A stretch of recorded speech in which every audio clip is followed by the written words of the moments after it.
Hi everyone, good evening. എല്ലാവരും സുഖമായിട്ടിരിക്കുന്നു എന്ന് വിശ്വസിക്കുന്നു. ഞാൻ ആദ്യം എന്നെ ഒന്ന് ഇൻട്രൊഡ്യൂസ് ചെയ്യാം. എൻ്റെ പേര് ഫായിസ. ഞാൻ ചാവക്കാട് അകനാട് എന്ന് പറഞ്ഞ സ്ഥലത്താണ്.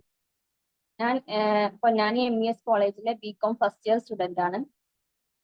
അപ്പോ വിംബിൾ അക്കാദമിയുടെ കീഴിൽ നടത്തി വരുന്ന ട്രെയിനേഴ്സ് ടോക്ക് എന്ന് പറയുന്ന ഒരു സെഷനിലാണ് ഇപ്പൊ നമ്മളുള്ളത്. അതായത് professional trainers training course complete ചെയ്തിട്ടുള്ള ആൾക്കാരാണ് ഇതിൽ അവതാരകരായിട്ട് എത്തുന്നത്. അപ്പോ ഇന്നത്തെ കാലത്ത് ട്രെയിനിങ് പോസിബിലിറ്റീസ് ഒക്കെ കുറെ കൂടുതലാണ്. ഇപ്പോ ട്രെയിനിങ് എന്താണെന്നൊന്നും കൂടുതൽ പറയേണ്ട ആവശ്യമില്ല എന്ന് തോന്നുന്നു. കാരണം നിങ്ങൾക്ക് എല്ലാവർക്കും അതിനെ കുറിച്ച് അറിയുന്നുണ്ടാവും. അതായത് നമ്മൾക്കോ അല്ലെങ്കിൽ മറ്റുള്ളവർക്കോ നമ്മളിലോ മറ്റുള്ളവരിലോ ഉള്ള സ്കിൽസ്, നോളജ്, അതുപോലെ തന്നെ അതുമായി ബന്ധപ്പെട്ട കാര്യങ്ങളൊക്കെ ഡെവലപ്പ് ചെയ്യുക എന്നതാണ് ട്രെയിനിങ് കൊണ്ട് ഉദ്ദേശിക്കുന്നത്. അപ്പോ ഞാൻ എങ്ങനെയാണ് വിംബിൾ അക്കാദമിയിൽ എത്തിയത്, അല്ലെങ്കിൽ ഫൈസൽ സാറുമായിട്ട് എങ്ങനെയാണ് പരിചയപ്പെട്ടത് എന്നുള്ള ഒരു ചെറിയ എക്സ്പീരിയൻസ് നിങ്ങളായിട്ട് ആദ്യം ഷെയർ ചെയ്യാം. എനിക്കങ്ങനെ വലിയ ട്രെയിനർ ആവണം അല്ലെങ്കിൽ ഈ മേഖലയിൽ വരണം അങ്ങനെ സ്വപ്നം കണ്ടിട്ടുള്ള അങ്ങനെയൊന്നും കണ്ടിട്ടുണ്ടായിരുന്നില്ല. പക്ഷെ എനിക്ക് ഇഷ്ടമാണ്, താല്പര്യമാണ് അങ്ങനെ സംസാരിക്കുക, അങ്ങനെ സംസാരിക്കാനൊക്കെ ഇഷ്ടമുള്ള ഒരാളാണ്. ഇപ്പോ സ്കൂളിലൊക്കെ തന്നെ കുറെ കരിയർ ഗൈഡൻസ് അല്ലെങ്കിൽ മോട്ടിവേഷൻ ക്ലാസ്സസ് ഒക്കെ ഉണ്ടാവുമ്പോൾ തന്നെ അതിൽ ലാസ്റ്റിൽ പറയും ഫീഡ്ബാക്ക് പറയാൻ ആരെങ്കിലും വായെന്ന് പറയുമ്പോൾ ആഗ്രഹം ഉണ്ടെങ്കിലും തീരെ കോൺഫിഡൻസ് ഉണ്ടായിരുന്നില്ല മുന്നോട്ട് പോവാൻ.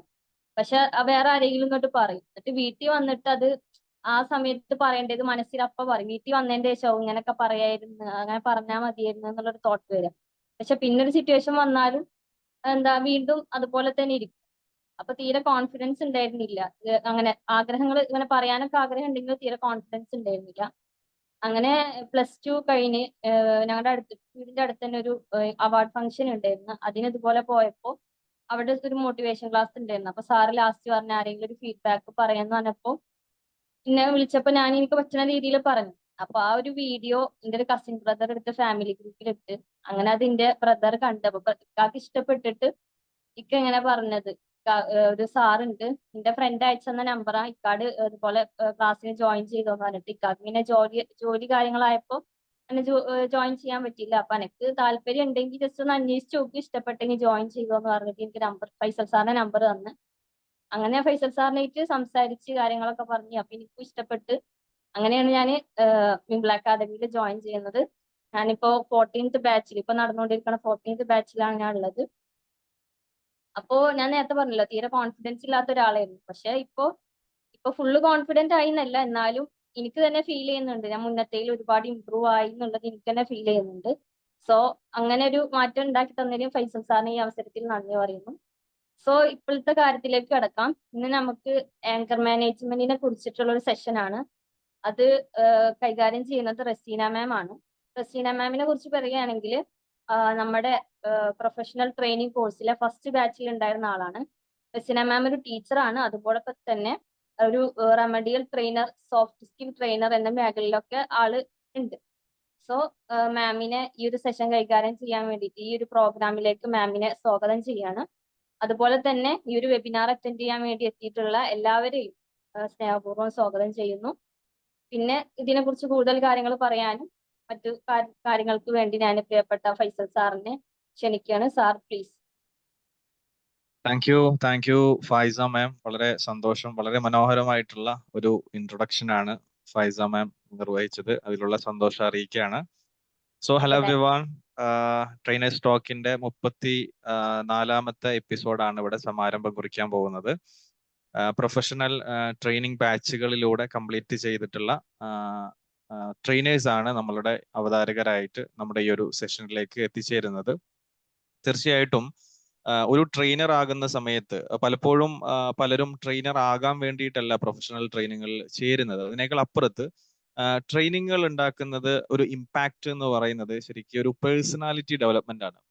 ട്രെയിനിങ് പഠിച്ച അതല്ലെങ്കിൽ ട്രെയിനിങ് ചെയ്തുകൊണ്ടിരിക്കുന്ന ആരെടുത്ത് നോക്കിക്കഴിഞ്ഞാലും അവരിൽ ഉണ്ടാകുന്ന ഒരു പേഴ്സണാലിറ്റി ഡെവലപ്മെന്റ് ഉണ്ട്.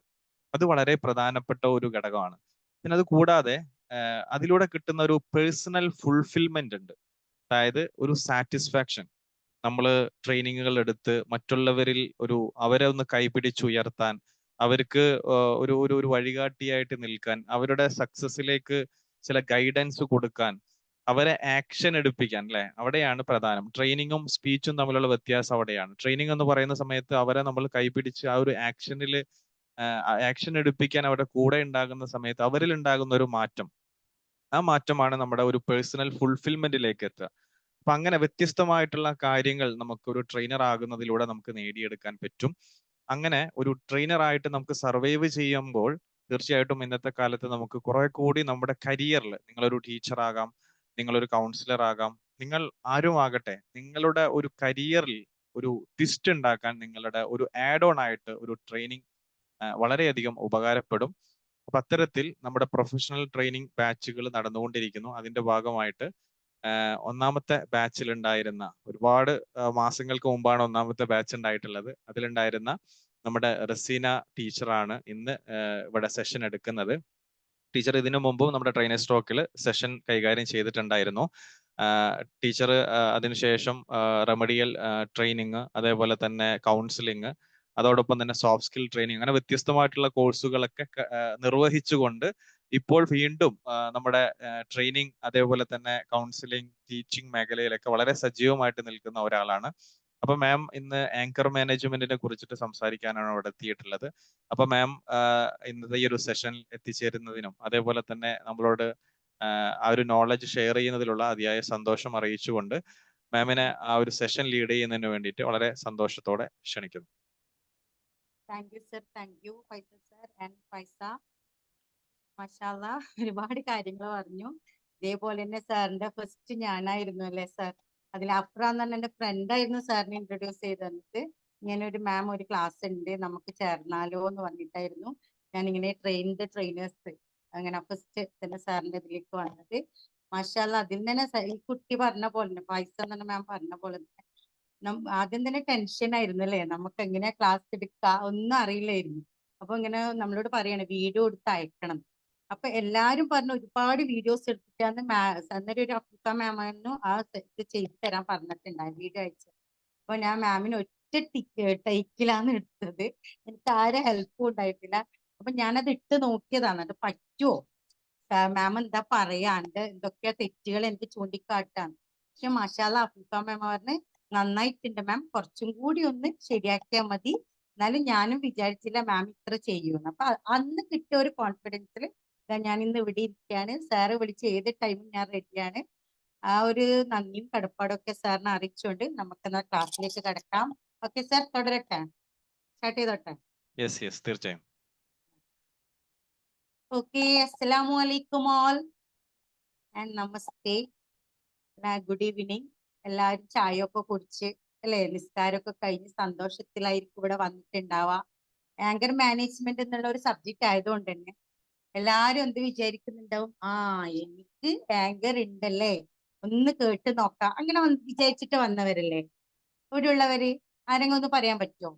ദേഷ്യമൊന്നും ഇല്ലാണ്ട് എപ്പോഴും ഹാപ്പി ആയിട്ട് നിന്നിട്ട് വന്നതാണോ ഈ ഒരു സെഷൻ ചെയ്യാൻ വേണ്ടി, കേൾക്കാൻ വേണ്ടിയിട്ട്?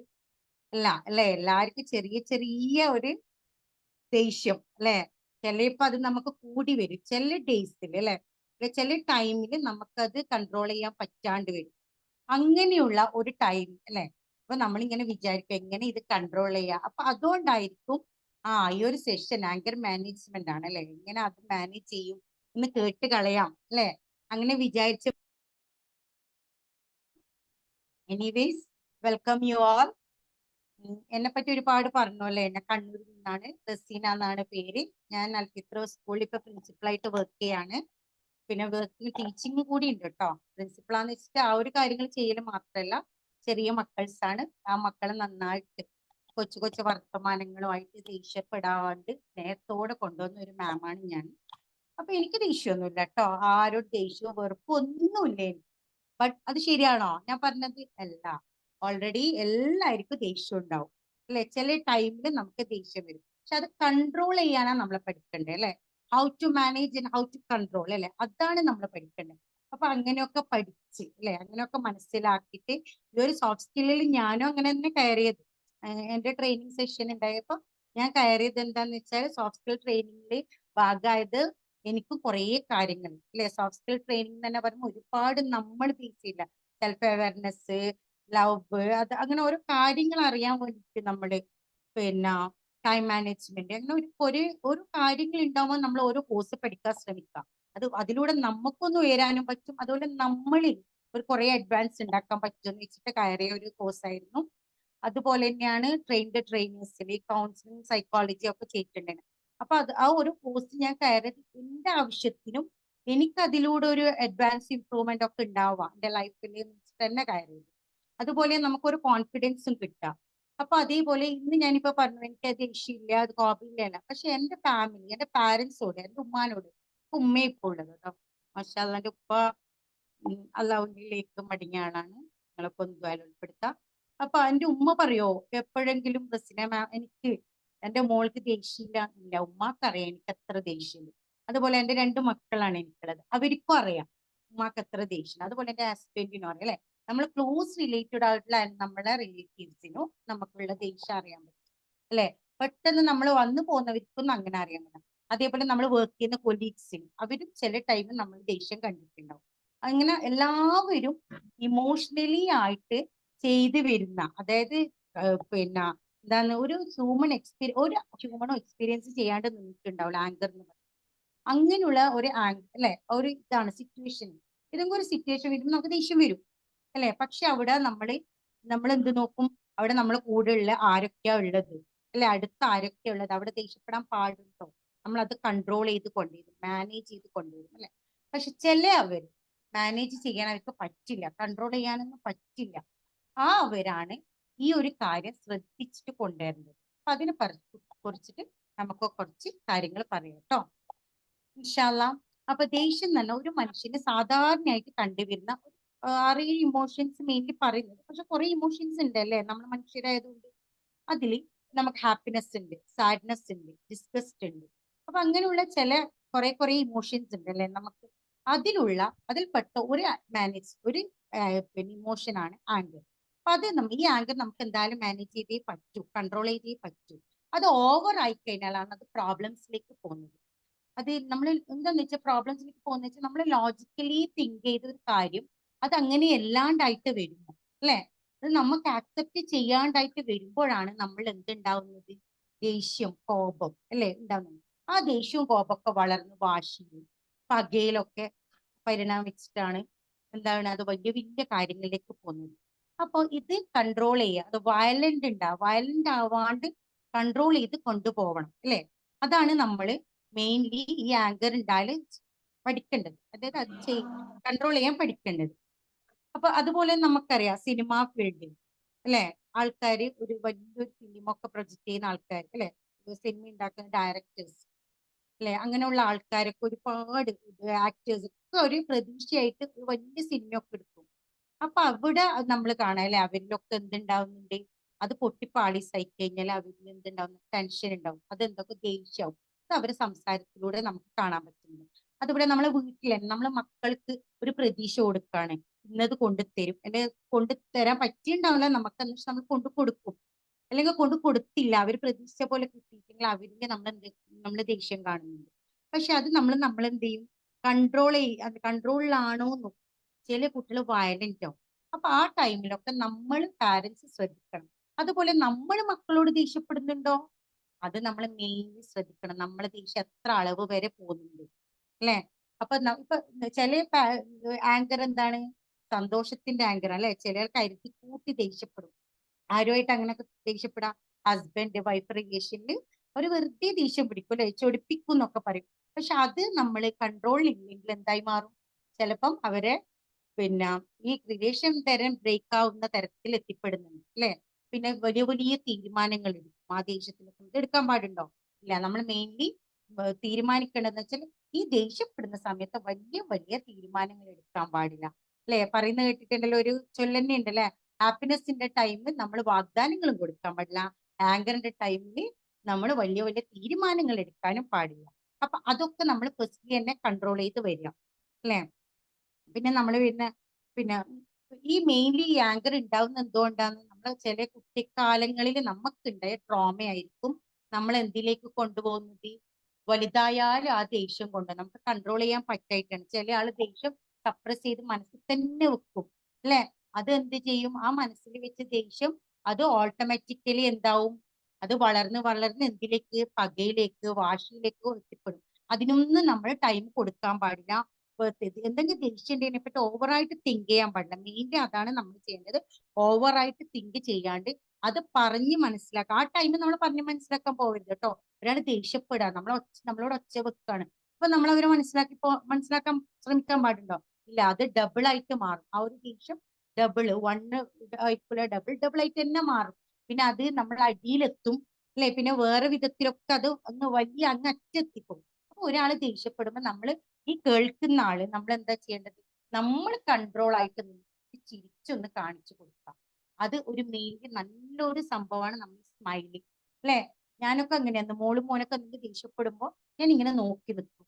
ഇനി ഞാൻ ചോദിക്കും, ചിരിച്ചോണ്ട് കഴിഞ്ഞോ, എന്തെങ്കിലും ആയോ? അപ്പാണ് അവർക്ക് ചിരി വരാറുണ്ട്. അപ്പൊ കൂടുതലായിട്ട് ദേഷ്യപ്പെടാൻ ഞാൻ അവസരം കൊടുക്കാറില്ല. നമ്മൾ അതുപോലെ തന്നെ ബിഹേവ് ചെയ്താൽ, അതായത് കേൾക്കുന്നവർ നമ്മൾ അതുപോലെ തന്നെ ബിഹേവ് ചെയ്യുമ്പോഴാണ് എന്ത് കൂടുതൽ ഒച്ചയും ബഹളമൊക്കെ അത് കലഹങ്ങളിലും മറ്റുള്ള ഇതിലേക്കൊക്കെ പോകുന്നത്. പിന്നെ അതിന്റെ ബേസ് ചെയ്തിട്ടുണ്ട്. ഒരു സ്റ്റോറി പറയാന്ന് വെച്ചാല്, ഒരു ബുദ്ധന്റെ ഒരു സ്റ്റോറി ഉണ്ട്. ബുദ്ധൻ ക്ലാസ് എടുക്കുന്ന ടൈമില് ആൾക്കാർക്കൊക്കെ ക്ലാസ് കൊടുക്കുക. അതിലൊരു യുവാവ് വന്ന് പറയാണ്, പിന്നെ സാറിന് അല്ലെങ്കിൽ അദ്ദേഹത്തിന് ഒന്നിനുള്ള കഴിവില്ല, അങ്ങനെ അദ്ദേഹത്തെ ചൊടിപ്പിക്കാണ്. സാർ എന്ത് ചെയ്തു? അതിനൊന്നും നിന്ന് കൊടുക്കാതെ ചിരിച്ചു നിന്നു. ഒക്കെ ചെയ്ത് കഴിഞ്ഞപ്പോ അവര് ചോദിക്കുക, സാർ എന്താ എന്നോട് ചിരിച്ചത്, എന്താ റിപ്ലൈ ചെയ്യാത്തെ? അപ്പൊ എന്താണ് പിന്നെ ബുദ്ധൻ പറഞ്ഞൊരു മറുപടി ഉണ്ട്. നിങ്ങൾ ഒരു ഗിഫ്റ്റ് വാങ്ങി, നിങ്ങൾ ഫ്രണ്ടിന് കൊടുത്ത ഒരു ഗിഫ്റ്റ്, പക്ഷെ ആ ഗിഫ്റ്റ് ആ ഫ്രണ്ട് നിരസിക്കാണ്, ആക്സെപ്റ്റ് ചെയ്തില്ല. അപ്പോഴ് നിങ്ങൾക്ക് എന്ത് തോന്നും? അല്ലെ?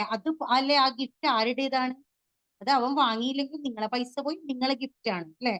അപ്പൊ ആ അങ്ങനെയുള്ള നിങ്ങളെ ഗിഫ്റ്റ് അവൻ വാങ്ങിയില്ലെങ്കിൽ ഇപ്പൊ ആർക്കാ നഷ്ടമായത്? നിങ്ങൾക്കല്ലേ? അതുപോലെ ദേഷ്യം ആരുടേതാണ്? നിങ്ങൾ ഉണ്ടാക്കിയ പ്രശ്നങ്ങളാണ്. നിങ്ങൾ ആ സൗണ്ട് എടുത്ത് ഒച്ച വെച്ച് നിങ്ങൾ എനർജി വേസ്റ്റ് ആക്കുന്നത്. അപ്പൊ നിങ്ങൾ എന്ത് ചെയ്തത്? നിങ്ങൾക്കെല്ലാം നഷ്ടം ഉണ്ടായത്. അപ്പൊ ഈ ആങ്കർ നിങ്ങൾ കൺട്രോൾ ചെയ്യേണ്ട കാര്യങ്ങളാണ് എന്ന് പറഞ്ഞപ്പം അയാൾ അതിനെ പറ്റിയിട്ട് ചിന്തിക്കുകയും പിന്നെ അയാള് പിന്നെ പോസിറ്റീവായി ചിന്തിച്ച് ആ ഒരു ബേസിലേക്ക്, അതായത് അയാളെ ദേഷ്യമൊക്കെ മാറ്റിയിട്ട് പിന്നെ അവിടത്തേക്ക് വരികയാണ് ഉണ്ടായത്. അപ്പൊ അതേപോലെ ദേഷ്യം നമ്മൾ തുടങ്ങുമ്പോൾ തന്നെ, ദേഷ്യപ്പെടാൻ തുടങ്ങുമ്പോൾ തന്നെ നമ്മൾ ഒറ്റ ഇത് കൊടുക്കുക. ദേഷ്യത്തില് നമുക്ക് നഷ്ടങ്ങൾ ഉണ്ടാകുന്നത് അല്ലെ? നമ്മളെ എനർജിയാണ് വേസ്റ്റ് ചെയ്യുന്നത്, നമ്മളെ ടൈമാണ് വേസ്റ്റ് ചെയ്യുന്നത്. അപ്പൊ നമ്മൾ എന്തൊക്കെ കുറച്ച് എന്ത് ചെയ്യാ? റെക്കഗ്നൈസ് അവർ ആങ്കർ അല്ലെ? നമ്മൾ പിന്നെ അവെയർ ചെയ്യാം നമുക്കാണ് ദേഷ്യമുള്ളത്. അപ്പൊ അതിനു വേണ്ടി ആദ്യം നമ്മൾ മനസ്സിലാക്കിക്കന്നെ നമുക്ക് ദേഷ്യം ഉണ്ടെന്ന് മനസ്സിലാക്കാം. എന്നിട്ട് അതിനൊരു ടൈം കൊടുക്കുക. എത്ര ടൈം വരെയാണ് നമ്മുടെ ദേഷ്യം പോകുന്നത്, അല്ലെ ആഴ്ചയിൽ എത്ര തവണയാണ്, അല്ലെ ആരോടാണ് നമ്മൾ ദേഷ്യപ്പെടുന്നത്, അതൊക്കെ നൈറ്റിൽ വന്ന് അല്ലെ? നമ്മൾ പകൽ അതിനെ പറ്റിയൊന്നും ചിന്തിക്കൂല. എന്തൊക്കെ പ്രോബ്ലം ഉണ്ടാക്കി അതങ്ങ് നമ്മളങ്ങ് പോകും. നമ്മൾ ചിലപ്പോൾ മറന്നിട്ടുണ്ടാവും, പക്ഷെ നമ്മളെ കൂടെയുള്ള ക്ലോസ് ആയിട്ടുള്ള ഫ്രണ്ട്സ് അല്ലെ റിലേറ്റീവ്സിനൊക്കെ അത് വെറുപ്പുളവാക്കിയിട്ടുണ്ടാവും. അപ്പൊ നമ്മൾ അതിനെപ്പറ്റി ചിന്തിക്കൂല. പക്ഷെ നൈറ്റിൽ വന്നു കഴിഞ്ഞാൽ നമ്മൾ ചിന്തിക്കുക, അത് റെക്കഗ്നൈസ് ചെയ്യുക, എനിക്ക് പറ്റിയിട്ടുണ്ട്, ഇത്ര ടൈം ഞാൻ ദേഷ്യപ്പെട്ടു, എന്തിനായിരുന്നു? ചിലപ്പോൾ ചെറിയ സില്ലി മാറ്റർ ആയിരിക്കും, അതിനായിരിക്കും വലിയ ഇത് കൊടുക്കുന്നുണ്ടാവും. അപ്പൊ അങ്ങനെ ചെയ്യുമ്പോൾ നമ്മൾ എന്തൊക്കെ ചിന്തിക്കാം, എന്തിനാ ഇങ്ങനെ ആവശ്യമില്ലാണ്ട് എഫേർട്ട് എടുക്കുന്നത്, നമുക്ക് അതിന്റെ ആവശ്യമുണ്ടോ അല്ലെ? ഇപ്പൊ നമുക്കിങ്ങനെ ദേഷ്യം പിടിച്ചിട്ട് നമുക്ക് ഇതൊക്കെ പ്രോബ്ലംസ് ആ വരുന്നത്. നമ്മളെ ബ്രെയിന് വരെ ഡാമേജ് ആവാണ്, നമ്മളെ ഹേർട്ട് ബീറ്റിന് പ്രോബ്ലം ഉണ്ടാവാണ്. പിന്നെ പഠനങ്ങളൊക്കെ പറയുന്നത് 9% ഹാർട്ട് അറ്റാക്കിന് കാരണം നമ്മളെ ദേഷ്യമാണ് എന്നാ പറയുന്നത് അല്ലെ? പിന്നെ ഒരു ആസിഡ് ഒക്കെ നമ്മുടെ ശരീരം ഉത്പാദിപ്പിക്കും, അത് നമ്മളെ ഇന്നർ ആയിട്ടുള്ള ഇതിനൊക്കെ ഡാമേജ് വരുത്തും. അപ്പൊ പിന്നെ ബ്ലഡ് പ്രഷർ കൂടും. അപ്പൊ അങ്ങനെയുള്ളത് കാര്യങ്ങളൊക്കെ ഉള്ളതുകൊണ്ട് നമ്മൾ ദേഷ്യപ്പെടുമ്പോ ഒന്ന് ചിന്തിക്കാം അല്ലെ? അപ്പൊ നമ്മൾ എന്ത് ചെയ്യണം? പിന്നെ ഒന്ന് ചിന്തിക്കാന്ന് പറഞ്ഞാല് ഒരു മെയിൻ ആയിട്ടുള്ള ടെക്നിക്ക് അത് തന്നെയാണ്, ഡിലീറ്റ് ദ റെസ്പോൺസ്. എന്താന്ന് വെച്ചാല് നമ്മളും പിന്നെ ആരുമായിട്ട് ചിലപ്പോ ഒരു വഴിക്കുള്ള തർക്കമായിരിക്കും അല്ലെ? അല്ലെങ്കിൽ ഹസ്ബൻഡ് വൈഫിന്റെ റിലേഷനിലുള്ള തർക്കമായിരിക്കും, എന്തായിരിക്കും, അടിയായിരിക്കും, അത് ചെറിയ കാര്യങ്ങൾ അത് വലിയ കാര്യങ്ങളായിട്ട് ഉണ്ടായതായിരിക്കും. പക്ഷെ ആ സാഹചര്യം എത്തുമ്പോൾ നമ്മുടെ ശരീരമൊക്കെ ചൂടാകുകയാണ് അല്ലെ? അതുകൊണ്ടാണ് നമ്മളിപ്പോ ചെറിയൊരു കാര്യം പ്രൊവോക്ക് ചെയ്യുന്നതാണ് ആരെങ്കിലും ചെറിയ ഇതിൽ, പക്ഷെ അതിൽ നിന്ന് എന്ത് ചെയ്യാം? നമ്മൾ പ്രതികരിക്കുന്നത്, നമ്മൾ അതിനോട് റിയാക്ട് ചെയ്യുന്നത് നമ്മൾ എന്ത് ചെയ്യാ? കുറക്കാന്നുള്ളതാണ്. ഒരു ടൈം നമ്മൾ എന്ത് ചെയ്യാ? റിലാക്സ് ചെയ്യാം, ഒന്ന് ചിന്തിച്ചിട്ട് നമ്മൾ ഒരു സെക്കൻഡ് ഒന്ന് ചിന്തിക്കുക, ഇതിന്റെ ആവശ്യമുണ്ടോ? നമ്മളത് ചെയ്യാൻ പാടില്ല. പിന്നെ മെയിനായിട്ട് നമ്മൾ നോക്കണത് നമ്മുടെ ഹസ്ബൻഡും വൈഫാണ്. നമ്മള് ഇന്നും കാണേണ്ടവരാണ്, നമ്മൾക്ക് കൂട്ടിപ്പിടിച്ച ആൾക്കാരാണ്. അപ്പൊ അവരോടാണ് ഒരു ചിന്ത പെട്ടെന്ന് മൈൻഡിലേക്ക് വരിക. നമ്മളെ കുട്ടികളെ ഓർമ്മിക്കുക, നമ്മളെ കുട്ടികളുണ്ടോ, ഇത് അടി കൂടുന്ന സമയത്ത്, അല്ലെ വാക്ക് തർക്കം ഉണ്ടാകുന്ന സമയത്ത്, അല്ലെങ്കിൽ ഇപ്പൊ നമ്മളെ വഴി തർക്കത്തിനൊക്കെ നമ്മൾ നെയ്ബേഴ്സ് ആയിരിക്കും അല്ലെ ചിലപ്പോൾ അധികം പ്രശ്നം ഉണ്ടാവാം. അല്ലെങ്കിൽ നമ്മൾ വഴിയിലൂടെ വരുമ്പോൾ റോഡിലുള്ള ഇഷ്യൂസ് ആയിരിക്കും, ട്രാഫിക് ജാമിൽ ഉണ്ടായ ഇഷ്യൂസ് ആയിരിക്കും. അപ്പൊ നമ്മൾ ജസ്റ്റ് ഒന്ന് തിങ്ക് ചെയ്യേണ്ടതെന്ന് വെച്ചാൽ നമ്മുടെ ചുറ്റുപാട് സൊസൈറ്റി ഉണ്ട് അല്ലെ, നമ്മളെ റിലേറ്റീവ്സ് ഉണ്ട്. അപ്പൊ നമ്മൾ പ്രശ്നം ഉണ്ടാക്കിയാൽ അവർക്കും കൂടി അല്ലെ, നമ്മളെ കൂടുതലുള്ള റിലേറ്റീവ്. ഇപ്പൊ ഞാനിപ്പോ പ്രശ്നം ഉണ്ടാക്കിയാൽ ഒച്ചപ്പാടും മക്കളൊക്കെ ഉണ്ടാക്കിയാൽ ആദ്യം എന്റെ വീട്ടിലറിയും, എന്റെ മക്കളറിയും. അപ്പൊ നമുക്ക് അവരെ നോക്കാൻ ഒരു ബുദ്ധിമുട്ടല്ലേ. അപ്പൊ അതിലൂടെ ചിലപ്പോ ചില മക്കൾ അത് കണ്ടു പഠിക്കുക അല്ലെ, നമ്മളെ മക്കൾക്ക് ഇമിറ്റേറ്റിംഗ് പവർ ആയിരിക്കും. അപ്പൊ അവരെ നമ്മളെ ഉമ്മ അങ്ങനെ ചെയ്തു, നമ്മൾ ഉപ്പ ചെയ്തു എന്നുള്ള ഇതിൽ നമ്മളെ പാരന്റ്സ് അത് അവര് ചിലപ്പോ അത് എന്തായിട്ട് അവരെടുക്കുക, ഒരു നല്ല കാര്യമായിട്ട് എടുക്കുക, അത് ബാഡായിട്ട് അവർക്ക് തോന്നില്ല. ചിലവര് പറയുന്നുണ്ട് എന്തെങ്കിലും ഇഷ്യൂസ് ഉണ്ട്, അവൻ അച്ഛന്റെ ദേഷ്യമാണ്, അല്ല അവനെ ഉമ്മയുടെ ദേഷ്യമാണ്, ഉപ്പാടെ ദേഷ്യമാണ്. അപ്പൊ അതൊക്കെ അവർക്ക് എൻകറേജിങ് ആണ്. അപ്പൊ അത് നമ്മൾ ചെയ്യാൻ പാടില്ല. നമ്മൾ മെയിൻലി ഡിലീറ്റ് ദ റെസ്പോൺസ്. നമ്മൾ കഴിയുമ്പോഴും ദേഷ്യപ്പെടുത്തുന്ന സ്ഥലങ്ങളിൽ നിന്ന് നമ്മൾ എന്ത് ചെയ്യാം, പ്രതികരിക്കാണ്ട് നിൽക്കാം. ഇപ്പൊ ഞാനൊക്കെ ഒരുപാട് ഇപ്പൊ വണ്ടിയിൽ കുട്ടികളുടെ കൂടെ ഒക്കെ പോകുന്നതാണ്. അപ്പൊ ഭയങ്കര ട്രാഫിക് ജാം ആയിരിക്കും. അപ്പൊ നമ്മൾ ഓട്ടോ അല്ലെ വണ്ടി ബസ്സൊക്കെ ഉണ്ടാവും, ഇങ്ങനെ സൈഡ് ഒരഞ്ഞു പോകുന്ന ജസ്റ്റ് മിസ് ആയിരിക്കും. അപ്പാട് നമ്മളെ ഡ്രൈവർ അല്ലെങ്കിൽ ബസ്സിലെ ഡ്രൈവർ ഒച്ചയിടും. അതിന്റെ ആവശ്യം എന്താണ്, എല്ലാവരും ബിസി ടൈമാണ്, തിരക്കിൽ പോവാണ്. അപ്പാട് പറയാം സോറി ആയി പോയി എന്നുള്ള ജസ്റ്റ് ഒന്ന് പറഞ്ഞിട്ട് അവർക്ക് പോവാന്നില്ല. പക്ഷെ അത് അവിടെ വലിയ ട്രാഫിക്, അതിലും വലിയ ജാം അവരാണ് സംസാരിച്ചത്. അത് സംസാരം ഇങ്ങനെയാ വരുന്നത്, പയ്യ പകയിലൊക്കെ വാശിയിലൊക്കെ വരുന്നു. വെച്ചിട്ടുണ്ട്, ഞാൻ നിന്നെ നെക്സ്റ്റ് ടൈം കാണാം, അല്ല ഇന്ന ടൈം കാണാം എന്നൊക്കെ പറഞ്ഞിട്ട് ഒരു വെല്ലുവിളിച്ചിട്ടൊക്കെ പോകുന്നത്. അപ്പൊ അങ്ങനെ വെല്ലുവിളിച്ച് നിൽക്കുമ്പോൾ അടുത്തുള്ള വണ്ടികളൊക്കെ വന്നു, വണ്ടിയിലുള്ള ആൾക്കാരൊക്കെ വന്നിട്ട് ആ സംഘർഷത്തിന് എന്ത് കൊടുക്കാണ്, പിന്നെ ഹൈലൈറ്റ് കൊടുക്കാണ്, ചില ആളെ വീഡിയോ കൊടുക്കുന്നത് അല്ലെ. അപ്പൊ ഇതൊക്കെ നമ്മൾ ഉണ്ടാക്കുന്ന, ഒരു വ്യക്തി ഉണ്ടാക്കുന്നതായിരിക്കും അല്ലെ. രണ്ട് വ്യക്തിയും കൂടി കൂടുമ്പാന്ന് ഇതെന്താ, രണ്ട് കൈമുട്ടിയാലും ഒച്ചയാവും എന്നൊക്കെ പറയാറില്ല. അതേപോലെ നമുക്ക് അങ്ങനെ ഉണ്ടാവുന്നു. അപ്പൊ ഞാൻ വിചാരിക്കുക, ഞാൻ ഇപ്പൊ ഡ്രൈവറോട് പറയുന്നത്, ഡ്രൈവറെ വേണ്ട കേട്ടോ, അത് വിട്ടേക്ക്, നമ്മളെല്ലാരും ബിസി ടൈമല്ലേ, വിട്ടേക്ക് എന്ന് പറയും. ചിലപ്പോ ഡ്രൈവർ കേൾക്കുവേ, ചിലപ്പോ കേൾക്കത്തില്ല.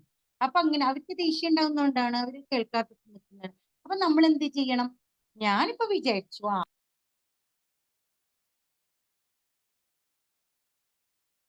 എന്ത് ചെയ്യണം, അങ്ങനെയുള്ള സ്ഥലങ്ങളിൽ നിന്ന് ഓരോരാളും ഒഴിഞ്ഞു മാറി നിന്ന് കൊടുത്താൽ മതി അല്ലെ. റെസ്പോൺസ് ചെയ്യുന്ന സമയം നമ്മൾ ഡിലീറ്റ് ചെയ്തോന്നുള്ള നമ്മൾ അതിൽ നിന്ന് മാറി മാറി പോയി കഴിഞ്ഞാൽ മതി. അപ്പം തന്നെ എന്തായും, കൂടുതലായിട്ടുള്ള പ്രശ്നങ്ങൾ ഒഴിവാകും. അപ്പൊ ഇതിനൊക്കെ ബേസ് ചെയ്ത്, ഈ ദേഷ്യം മെയിൻലി ബേസ് ചെയ്ത് വരുന്ന എവിടുന്നാ, നമ്മളെ ബ്രെയിനിൽ നിന്നാണ്. ബിക്കോസ് റൈറ്റ് ബ്രെയിനും ലെഫ്റ്റ് ബ്രെയിനും ഉണ്ട് അല്ലെ. എന്താണ് സംഭവം, റൈറ്റ് ബ്രെയിനിലാണ് മെയിൻ ആയിട്ട് എന്തുണ്ട്, ലോജിക്കലും അല്ലെ, അനലിറ്റിക്, അങ്ങനെ ഓരോ കാര്യങ്ങളുണ്ട്. മാത്തമാറ്റിക്കൽ ഇഷ്യൂസ് ഒക്കെ ലെഫ്റ്റ് ബ്രെയിനും, റൈറ്റ് ബ്രെയിൻ ആണ് ക്രിയേറ്റിവിറ്റി, ഇൻറ്റ്യൂഷൻ, ആർട്സ്, അങ്ങനെ ഓരോ കാര്യങ്ങൾ നമുക്ക് പ്രവർത്തനം കൊണ്ടുവരുന്നത് നമ്മൾ ഈ രണ്ട് ബ്രെയിൻ ആണ്. അപ്പൊ ഈ ബ്രെയിനിൽ ലോജിക്കലി എന്തായിട്ടൊരു ഡിലേ വരും. നമ്മൾ കമ്മ്യൂണിക്കേറ്റ് ചെയ്യുമ്പോൾ ഡിലേ വരുമ്പോഴാണ് നമ്മൾ പെട്ടെന്ന് ഇമ്മീഡിയറ്റ് ആക്ഷൻ ആണ് എടുക്കുന്നത്. അപ്പൊ നമ്മൾ ചൂടാവുന്നു. അപ്പൊ ഈ ഒരു സമയത്ത് ഇതും കൂടി നമ്മൾ മനസ്സിലാക്കാം, നമ്മളെ ബ്രെയിനിൽ ഉണ്ടാവുന്ന പ്രശ്നങ്ങളാണ് അല്ലെ. അതിനെ നമ്മൾ എന്താക്കുക, റിലാക്സ് ചെയ്യാൻ വേണ്ടി സമയം കൊടുക്കുക, ഒരു ജസ്റ്റ് നമ്മൾ എന്താക്കുക, ക്ഷമ കൊടുക്കുക എന്നുള്ളതാണ്. നമ്മൾ ഒരു സെക്കൻഡ് നമ്മൾ എന്താക്കുക, ഇത് പ്രശ്നം ഉണ്ടാവാൻ പോകുമ്പോ ഒന്ന് സൈലന്റ് ആക്കി കൊടുക്കുക. അടുത്തുള്ളവർ പറഞ്ഞോട്ടെ, നമുക്ക് പറ്റണം അല്ലെ. നമ്മളത് റെക്കഗ്നൈസ് ചെയ്യണം. ഫസ്റ്റ് നമുക്ക് ആങ്കർ ഉണ്ടെങ്കിൽ ക്ഷമിച്ച് നിൽക്കാൻ, എന്നാലും പറയുള്ളൂ. എന്തെങ്കിലും പറയണേക്ക് നമുക്ക് ഇങ്ങനെ ത്വരവ് ഇരുന്നുണ്ടാവും, പഠിച്ചോനീ ഒന്ന് അയാളോട് അത് പറയണായിരുന്നു, തിരിച്ച് പറയണായിരുന്നു. എനിക്ക് പല സ്ഥലങ്ങളിൽ ഉണ്ടായിട്ടുണ്ട്. പക്ഷെ ഞാൻ പാരന്റ്സ് ഒക്കെ എന്തെങ്കിലും ഇഷ്യൂസ് ആയിട്ട് വരുമ്പോ ഞാൻ പഠിച്ചൊരു 2 സലാത്തൊക്കെ ചൊല്ലിട്ട് കേട്ടോ അവരെ ഇനി ഞാൻ മനസ്സിൽ ചൊല്ലിയിട്ടാണ് അവരായിട്ട് സംസാരിക്കാമോ. ചിലപ്പോ ഫോണിലായിട്ട് ചില പാരന്റ്സ് വലിയ ഒരു ഇഷ്യൂസ് ആയിരിക്കും. ചിലപ്പോ എന്നെ നീന്നൊക്കെ വിളിച്ചിട്ടുണ്ട് ചില പാരന്റ്സ്. ലാസ്റ്റ് അതേ പാരന്റ്സ് ഒരു 3-4 ആഴ്ച കഴിഞ്ഞാൽ പറയും, മാമേ സോറി അന്ന് പറ്റിപ്പോയി, നമ്മൾ അറിയാണ്ടാണ് നമ്മൾ പ്രശ്നം ഉണ്ടാക്കിയത് എന്നൊക്കെ പറഞ്ഞു വരും. അപ്പൊ ഞാനെന്ന് ചില പാരന്റ് എന്നോട് ചോദിച്ചിട്ട്, നിങ്ങളാണോ പ്രിൻസിപ്പൾ എന്നൊക്കെ ചോദിച്ചിട്ടുണ്ട്. പക്ഷെ അതേ പാരന്റ് എന്നെ മാഷാ അള്ളാ കുറച്ച് ദിവസം കഴിഞ്ഞിട്ട് എന്നെ കാണാൻ വന്നിട്ടുണ്ട്, ഗിഫ്റ്റ് ഒക്കെ കൊണ്ട് വന്നിട്ട്, മാമേ സോറി പറ്റിപ്പോയി, പിന്നെ നിങ്ങൾ ഇത്രയും ചെയ്യുന്ന ആളാണെന്ന് അറിയില്ലായിരുന്നു. ചിലർക്ക് നമ്മളെ പറ്റിയൊന്നും അറിയില്ല, പെട്ടെന്ന് എന്തെങ്കിലും ചെറിയ മക്കൾ എന്തെങ്കിലും ചെറിയ ഇഷ്യൂസ് ആയിരിക്കും. അപ്പൊ അതിന് നമ്മളോട് കയർക്കാൻ വരും. അപ്പൊ ഞാൻ കയർത്താലോ അവിടെ എന്താ വലിയ ബഹളായില്ലേ, എല്ലാരെ കൂടെ നാണം കെടുന്ന ഒരു ഇതായോ. അപ്പൊ നമ്മൾ ഇതൊക്കെ മാനേജ് ചെയ്യണം, കൺട്രോളിൽ തന്നെ കൊണ്ടുപോകാൻ ശ്രമിക്കണം. ഇപ്പൊ നമ്മളെ മക്കളോടായാലും നമ്മളെ പാരന്റ്സ്, ഞാൻ ഉമ്മാനോട് അടിപൊളി ഉണ്ടാവും കേട്ടോ, ഉമ്മാനോടൊക്കെ ഒച്ച വെക്കും, പിന്നെ കുറച്ച് അപ്പൊ നമ്മൾ എനിക്കറിയാം, ഞാൻ നല്ലോണം ദുആ ചെയ്യും, പഠിച്ചോനെ എന്നോട് പൊറുക്കണേ, എന്റെ ഉമ്മാനോടാന്നല്ലേ. ഇപ്പൊ ആ ഉമ്മ ഇപ്പൊ ഇല്ലാണ്ടാണ് ഒരു വളർന്നപ്പോ നമ്മൾ നോക്കിയ ആളാണ് മാഷാഅല്ലാ. അപ്പൊ നമ്മള് അല്ലെ പെട്ടെന്ന് ആ ടൈം പറഞ്ഞു പോകുന്നതാണ്. പയ്യൻ ഭയങ്കര സങ്കടമായിട്ടുണ്ട്. പയ്യൻ ഞാൻ പറയും ഉമ്മ സോറി കേട്ടോ, പിന്നെ പുറത്തു പോകും പറഞ്ഞ പുറത്തു പോവാണേ, ഉമ്മ ക്ഷമിക്കണേ എന്നൊക്കെ പറഞ്ഞിട്ട് പിറ്റേ ദിവസം ഇപ്പൊ രാത്രി ഒക്കെ ഉണ്ടായി ചെറിയതായിരിക്കും ഇഷ്യൂസ്, പക്ഷെ നമ്മൾ ഷൗട്ട് ചെയ്യും അല്ലെ, ഉമ്മാനോടൊന്നും ചെയ്യുന്നവരെ പറയാൻ പാടില്ല. പക്ഷെ നമുക്ക് ആങ്കർ സപ്രസ് ചെയ്യാൻ പറ്റിയിട്ടില്ലെങ്കിൽ നമ്മൾ അത് പ്രകടിപ്പിക്കും. അങ്ങനെയൊക്കെ നമ്മൾ പ്രകടിപ്പിക്കുക അല്ലെ. ചില ആൾക്കാർ എന്താ ചെയ്യാ, എനിക്ക് ആദ്യം ഞാൻ പെയിന്റ് ചാടിക്കരും കേട്ടോ, അപ്പൊ ഞാൻ എന്ത് ചെയ്യലുണ്ട്, ഉമ്മ എന്താ പറയുന്നുണ്ട്, എന്റെ പണി എന്താ, ടേബിളിന്റെ മേലെ എന്ത് സാധനമുള്ള അതെടുത്ത് തറയിലിടുന്നതാണ്, ഒച്ചയൊന്നും ഉണ്ടാക്കൂല. ഒരു എന്തെങ്കിലും പറഞ്ഞത് ഇഷ്ടമായിട്ട് ഞാൻ ഗ്ലാസ് ഒക്കെ ഇടയ്ക്കിടെ പൊട്ടിക്കാറുണ്ടെന്ന് ഉമ്മ. പിന്നെ ഒരു ദിവസം വലിയ അതിന്റെ അത് ദേഷ്യം നിന്നത് എന്റെ ഓർമ്മയിലുണ്ടായത് ടേബിൾ ഫാൻ ഉണ്ടായിരുന്നു, ഉപ്പ യൂസ് ചെയ്യുന്ന ടേബിൾ ഫാൻ ആയിരുന്നു. എന്തോ ഒന്ന് ഉമ്മ പറഞ്ഞപ്പോ അതെടുത്ത് തറയിലിട്ടു. അതിനോട് കൂടെ അതിനുശേഷം എനിക്ക് ദേഷ്യം വന്നോന്ന് എനിക്കറിയില്ല, അതിനുശേഷം എനിക്ക് അങ്ങനെ ഉണ്ടായിട്ടില്ല. പിന്നെ പറയാം കുറെ കൺട്രോൾ ചെയ്യലുണ്ട് കേട്ടോ. അപ്പൊ നമുക്കുണ്ടല്ലേ ഒരുപാട് കാര്യങ്ങൾ എല്ലാവർക്കും ഉണ്ട്. അപ്പൊ നമ്മുടെ മക്കളിലൊക്കെ നമുക്ക് ഉണ്ടാവും, മക്കളോടൊക്കെ. അപ്പൊ നമ്മൾ അതിന്റെ കുറച്ച് കൊണ്ടുവരാൻ വേണ്ടി അവരെ കൂടെ നിന്നിട്ട് അവരെന്തിനാ ഇങ്ങനെ ഒച്ചപ്പാട് ഉണ്ടാക്കുന്നേ. പിന്നെ നമ്മൾ മെയിൻ ആയിട്ട് നോക്കുന്നത് നമ്മുടെ മക്കളെ ദേഷ്യപ്പിടിച്ചിട്ട് ചില കുട്ടികൾ ശബ്ദം ഉണ്ടാവില്ല, സൗണ്ടിലൊന്നും ഉണ്ട്, പക്ഷെ അത് അനങ്ങാണ്ട് കടന്ന് ചില കുട്ടികൾ സ്കൂളിൽ നിന്നൊക്കെ വന്നിട്ട് പെട്ടെന്ന് കടന്നുറങ്ങും. അപ്പൊ നമ്മൾ മനസ്സിലാക്കണം അവർക്ക് എന്തോ സങ്കടം ഉണ്ടായിട്ടുണ്ട്, അല്ലെങ്കിൽ ദേഷ്യം ഉണ്ടായിട്ടുണ്ട്. അപ്പൊ നമ്മൾ ചോദിക്കും ഇന്ന് എന്തായിരുന്നു മോന് ദേഷ്യം എന്ന് ചോദിക്കണം, ഇന്ന് എന്തായിരുന്നു മോന് സങ്കടം അല്ലെ. PM ഗഫൂർ സാർ പറയുന്നത് കേട്ടിട്ടുണ്ട്, നമ്മൾ ഒരാൾ ദേഷ്യപ്പെട്ട ഹസ്ബൻഡോ അല്ലെ നമ്മളെ റിലേറ്റീവ്സ് ക്ലോസ് ആയിട്ടുള്ള ആരെങ്കിലും നമ്മളെ ദേഷ്യപ്പെട്ടായിട്ടാ വരുന്നത്, പിന്നെ കുറച്ച് കഴിഞ്ഞാൽ ചോദിക്കണത് ദേഷ്യപ്പെടാന്നല്ല ചോദിക്കും, എന്തായിരുന്നു സങ്കടം അല്ലെ. ദേഷ്യം എന്ന് പറയുന്നത് നിരാശയുടെയും സങ്കടത്തിന്റെയും ഇതാണ്, റിഫ്ലക്ഷൻ ആണ് അല്ലെ. ദേഷ്യമായിട്ട് നമുക്ക് ആങ്കറായിട്ട് നമ്മൾ ചോദിക്കുന്നതും ശബ്ദം ഉണ്ടാക്കി ഒച്ച ഉണ്ടാക്കി ഇതാക്കുന്നൊക്കെ ഒരുതരം നമ്മളെ ഇന്നറിൽ ഉണ്ടായ ട്രോമയാണ്, നമുക്കുണ്ട വേദനകളാണ്, സാഡ്നെസ് ആണ്. അപ്പൊ നമ്മൾ അങ്ങനെയാണ് പറയേണ്ടത്, ഇന്ന് എന്ത് പറ്റി സാഡ് ആവാന്. ദേഷ്യപ്പെടാന്നല്ല, ദേഷ്യപ്പെടുന്ന അതിന് വലിയ വിലയായി അല്ലെ, വലിയ ഇതായി. ഞാൻ ദേഷ്യപ്പെട്ടോ, എനിക്ക് അങ്ങനെ ദേഷ്യപ്പെടുന്ന സ്വഭാവമേ ഇല്ല എന്നൊക്കെ പറയും. അപ്പൊ അങ്ങനെ നമ്മൾ ഉണ്ടാക്കുക, പിന്നെ നമ്മളെ ചിന്തേനൊക്കെ ഡൈവേർട്ട് ചെയ്ത് അല്ലെ നമ്മൾ പറയുന്ന വേർഡ്സ് ഒക്കെ കുറച്ച് നല്ല വേർഡ്സ് ഒക്കെ ആയിട്ട് കൊണ്ടുവരാം. അല്ലെങ്കിൽ പിന്നെ ചെറിയ ചെറിയ കലഹങ്ങളൊക്കെ ഒന്ന് വലിയ അല്ലെ, ചില ഫ്രണ്ട്സ് തമ്മിലുള്ള പ്രശ്നങ്ങൾ കണ്ടിട്ടുണ്ടോ അല്ലെ. ചില ഫ്രണ്ട്സ് ചെറിയ കാര്യത്തിനായിട്ട് ഫ്രണ്ട്സുമാരെ വഴക്കുണ്ട്, അത് വഴക്ക് കോർത്ത് നമ്മളൊക്കെ കേൾക്കുന്നുണ്ട് അല്ലെ. പിന്നെ കൂട്ടുകാരൻ അല്ലെ, കൂട്ടുകാരൻ ആയുധം കൊണ്ട് മുറിവേൽപ്പിച്ചു, എന്നിട്ട് മരണപ്പെട്ടു എന്നൊക്കെ. അപ്പൊ അതൊക്കെ എങ്ങനെയാ വരുന്നതെന്ന് വെച്ചാല് അല്ലെ, നമ്മള് ദേഷ്യം കൂടിക്കൂടി വന്നുകൊണ്ടാണ്. അവിടെ ആളുകള് അധികം പോവാണ്ട് വേഗം തന്നെ അവിടെ പിടിച്ചു മാറ്റിയിട്ടൊക്കെ ഉണ്ടെങ്കിൽ വലിയ ഇഷ്യൂസ് ഒന്നും ഉണ്ടാവില്ല. പിന്നെ അതിലുള്ള ഒരു ഫ്രണ്ട് കുറച്ച് കൺട്രോൾ ചെയ്യുന്ന ആളാണെങ്കിൽ അങ്ങനെ വരൂല അല്ലെ.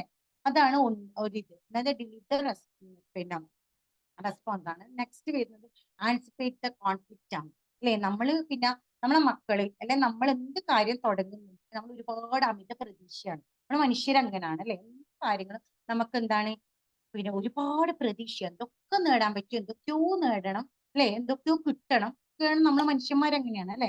നമുക്കൊരു 100 റുപ്പീസ് കിട്ടിയിട്ട് നമ്മളെ നാളെ 200 കിട്ടണം അല്ലെ. പിന്നെ നമ്മളെ മക്കള് നമ്മളിൽ എന്റെ ഇങ്ങനെ എന്താ വലിയൊരാളാവണം അല്ലെ, വലിയ ഡോക്ടർ ആവണം അല്ലെ, വലിയൊരു CA കാരനാവണം, അങ്ങനെ വലിയ വലിയ ആഗ്രഹങ്ങളായിരിക്കും നമുക്ക്. പക്ഷെ അങ്ങനെയുള്ള പ്രതീക്ഷ. പിന്നെ മക്കൾ പഠിച്ചു സ്കൂളില് എക്സാമിന് പോവാണ് അല്ലെ. അപ്പൊ നമ്മൾ അവരെന്ത് ചെയ്യാണ്, പോകുമ്പോൾ തന്നെ നമ്മള് അവരോട് എന്താണ് ഉമ്മ നമ്മള് ദുആ ചെയ്യുന്നുണ്ട്, മോൻ പഠിക്കും ഇൻഷാ അല്ലാഹ് നല്ല മാർക്കോടെ പാസ്സാകാൻ പറ്റും അല്ലെ. മോളോട് അങ്ങനെ പറയണം രാവിലെ പോകുമ്പോ. ഇവർ എക്സാമിന് തലേന്ന് തയ്യാറെടുക്കുന്നെന്ന് കാണുമ്പോൾ നമ്മൾ അങ്ങനെയാ പറയേണ്ടത് അല്ലെ. എന്നിട്ട് അയച്ചിട്ട് വരുമ്പോൾ ചിലപ്പോൾ തോറ്റിട്ടുണ്ടാവും, അവര് പ്രതീക്ഷിച്ച മാർക്കൊന്നും കിട്ടിയില്ല.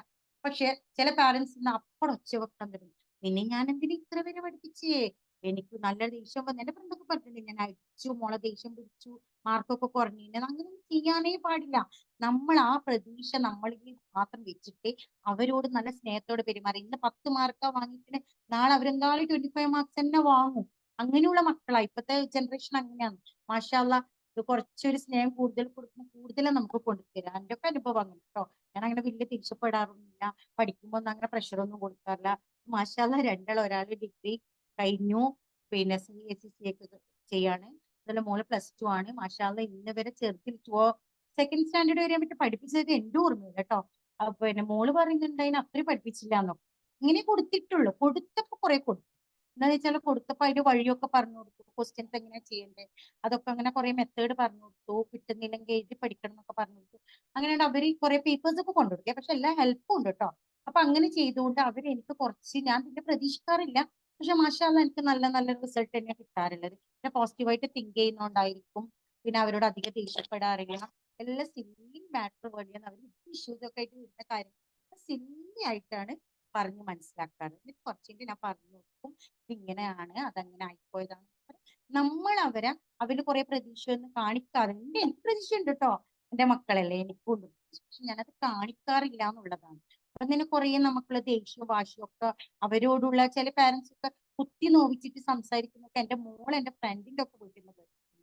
ആ മോളെ പറ്റിയിട്ട് ഇങ്ങനെ പഠിക്കാത്തതുകൊണ്ട് എന്തൊക്കെയോ പറഞ്ഞിട്ട് മോളോടൊക്കെ പറഞ്ഞത് നീ ഒന്ന് ശ്രദ്ധിക്കണേന്നൊക്കെ. അപ്പൊ അതൊക്കെ മോശമാണ്. നമ്മൾ നമ്മളെ മക്കളെ വേറെ ഫ്രണ്ട്സിന്റെ മുന്നിൽ നിന്നും അവരെ മദറിന്റെ മുന്നിൽ നിന്നും നമ്മൾ ഒരിക്കലും നമ്മളെ മക്കളെ ഇൻസൾട്ട് ചെയ്ത് സംസാരിക്കാൻ പാടില്ല. ചില കുട്ടികൾ ബോഡി ഷെയ്മിങ് ഒക്കെ ചെയ്യുന്നുണ്ട്, പാരന്റ്സ് തന്നെ ചെയ്യുന്നുണ്ടെന്ന് എന്റെ മോനൊക്കെ പറഞ്ഞു ഞാൻ കേട്ടിട്ടുണ്ട്. അപ്പൊ നമ്മൾ അങ്ങനെ ചെയ്യാൻ പാടില്ല എന്നുള്ളത്.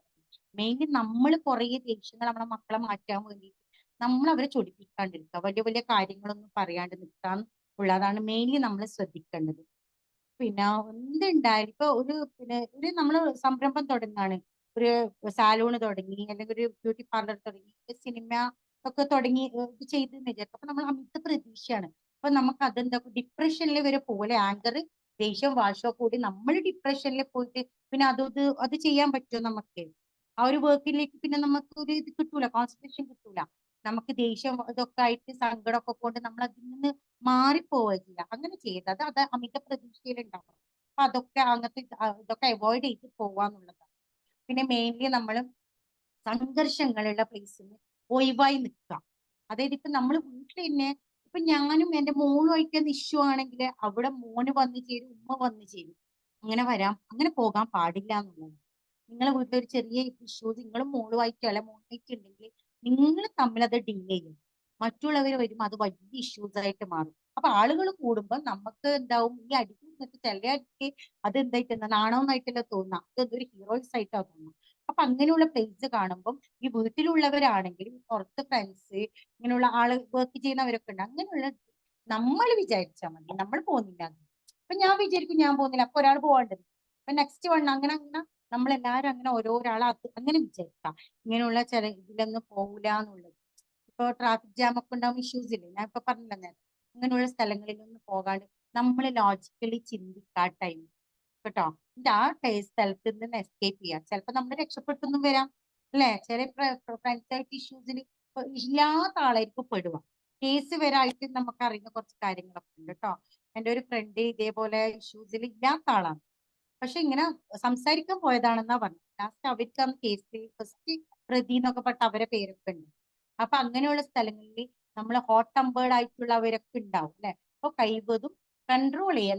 നമ്മളെ ഒന്ന് ഇത്തിരി നേരം നമ്മളെ പാരന്റ്സിനെ, നമ്മളെ റിലേറ്റീവ്സിനെ, നമ്മളെ ഫ്രണ്ട്സിനെ, നമ്മുടെ സൊസൈറ്റിനെ ഓർമ്മിച്ചിട്ട് കുറച്ചൊന്ന് മാറി നിൽക്കാം. അപ്പൊ ഈ പിന്നെ ഇതൊന്നും ഇങ്ങനെയുള്ള കാര്യങ്ങളൊക്കെ കുറേ നമുക്ക് മാറി വരും. പിന്നെ ഞാൻ പറഞ്ഞല്ലോ, നിരാശയും ദേഷ്യവും ഒക്കെയാണ് ആങ്കറിന്റെ ഒരു ഇത് എന്ന് പറഞ്ഞത്. അപ്പൊ അതേപോലെയുള്ള ഒരു ഇതും കൂടി ഞാൻ പറയാം കേട്ടോ. ഒരു സ്റ്റോറിയാണ്. നന്നായിട്ട് പെയിന്റ് ചെയ്യുന്ന ഒരു മനുഷ്യനാണ്. അപ്പം ഫെൽ ടവർ ആണെന്ന് തോന്നുന്നു. ഒരു ഇന്റർസെക്ഷൻ ഒരു പെയിന്റിങ് ചെയ്തിട്ട് അവരതിനെ അടിക്കുറിപ്പിടുകയാണ് സ്ട്രീറ്റിൽ വെച്ചിട്ട്. ഇതിന്റെ മിസ്റ്റേക്ക് കണ്ടുപിടിക്കണം, ഈ പെയിന്റിങ്ങിനുള്ള മിസ്റ്റേക്ക് കണ്ടുപിടിക്കണം. അങ്ങനെ അയാൾക്ക് പ്രതീക്ഷ ഉണ്ടായിരുന്നു, എന്ത് ഇല്ല എന്റെ പെയിന്റിങ്ങിൽ ഒരു മിസ്റ്റേക്കും ഇല്ല എന്ന് വിചാരിച്ചിട്ടാണ് മൂപ്പര് വീട്ടിലേക്ക് പോയി കിടന്നുറങ്ങിയിട്ടുണ്ടാവും. നെക്സ്റ്റ് ഡേ വന്നപ്പോ ഫുൾ മിസ്റ്റേക്സ്, എല്ലാരും ഡോട്ട് ഇട്ടിട്ട് ടിക്ക് ചെയ്തിരിക്കണേ. അപ്പൊ ഇത് കണ്ട് ഇത്രയും നല്ല പെയിന്റിങ് ചെയ്ത് ഈ മനുഷ്യൻ എന്തായി പോയി, ആകെ നിരാശനായി, ഡിപ്രസ്ഡ് ആയി. വീട്ടിൽ വന്ന് സൗണ്ട് എടുക്കാണ്, അമ്മയോട് ടെൻഷൻ ആക്കാണ്, ഭയങ്കര പ്രശ്നങ്ങളാക്കാണ്. അപ്പൊ ജോലിക്കൊക്കെ പോകുന്ന മമ്മയായിരുന്നു. അപ്പൊ മമ്മ ഭയങ്കര ടെൻഷനായി, ഇത് എന്തുകൊണ്ടാണ്. അങ്ങനെ മമ്മ ഒരു ദിവസം അവൻ ശാന്തനായിട്ട് നിന്നപ്പോ ചോദിക്കാണ്, എന്താണ് നിന്റെ സങ്കടത്തിന്റെ കാരണം. അപ്പൊ അവൻ പറയാണ്, ഞാൻ ഇങ്ങനെ ഒരു പെയിന്റിങ് ചെയ്തിട്ട് എനിക്ക് ഓവർ കോൺഫിഡൻസ് ഉള്ളതുകൊണ്ട്, എനിക്ക് അമിത പ്രതീക്ഷ ഉള്ളതുകൊണ്ട് ഞാൻ ആ പെയിന്റിങ്ങിന് ഇങ്ങനെ ഒരു അടിക്കുറിപ്പാണ് വെച്ചത്. അപ്പൊ മമ്മ പറഞ്ഞു, രാവിലത്തേക്ക് ഒരു നല്ലൊരു അതേ പെയിന്റിങ് നല്ല സ്റ്റൈലൊന്ന് വരച്ചു വെക്കുമെന്ന് പറഞ്ഞു. അപ്പൊ അമ്മമാർക്ക് എന്തായാലും ഒരു കുറച്ച് യുക്തി കൂടുതലായിരിക്കും അല്ലെ.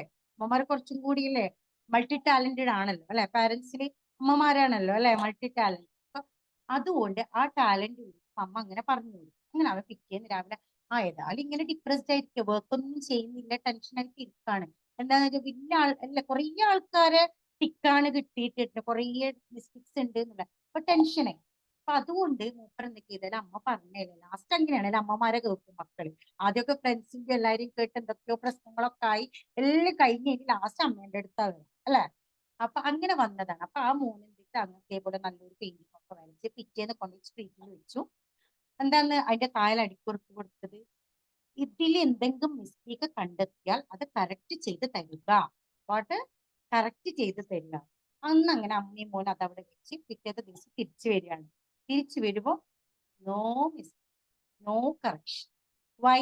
നമ്മള് ചൂണ്ടിക്കാണിക്കുന്നത് എപ്പോ ഫോൾട്ടായി അല്ലെ.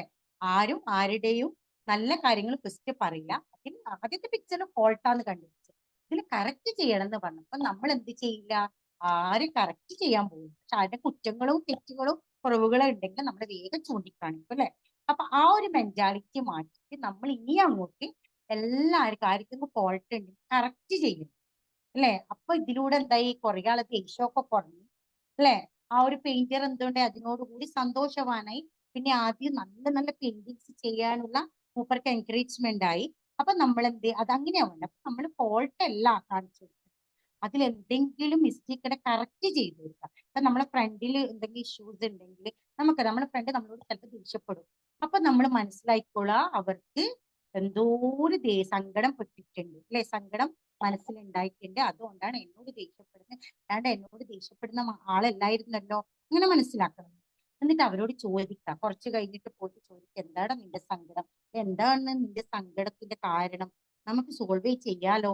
അങ്ങനെ പറഞ്ഞ അവരെ കറക്റ്റ് ചെയ്തോ. ചിലപ്പോൾ അവരെന്തോ തെറ്റ് ചെയ്തിട്ടായിരിക്കും, തെറ്റ് ചെയ്തത് നമ്മൾ പിന്നെ ആ ഫ്രണ്ട്ഷിപ്പ് ഒഴിവാക്കാൻ പാടില്ല.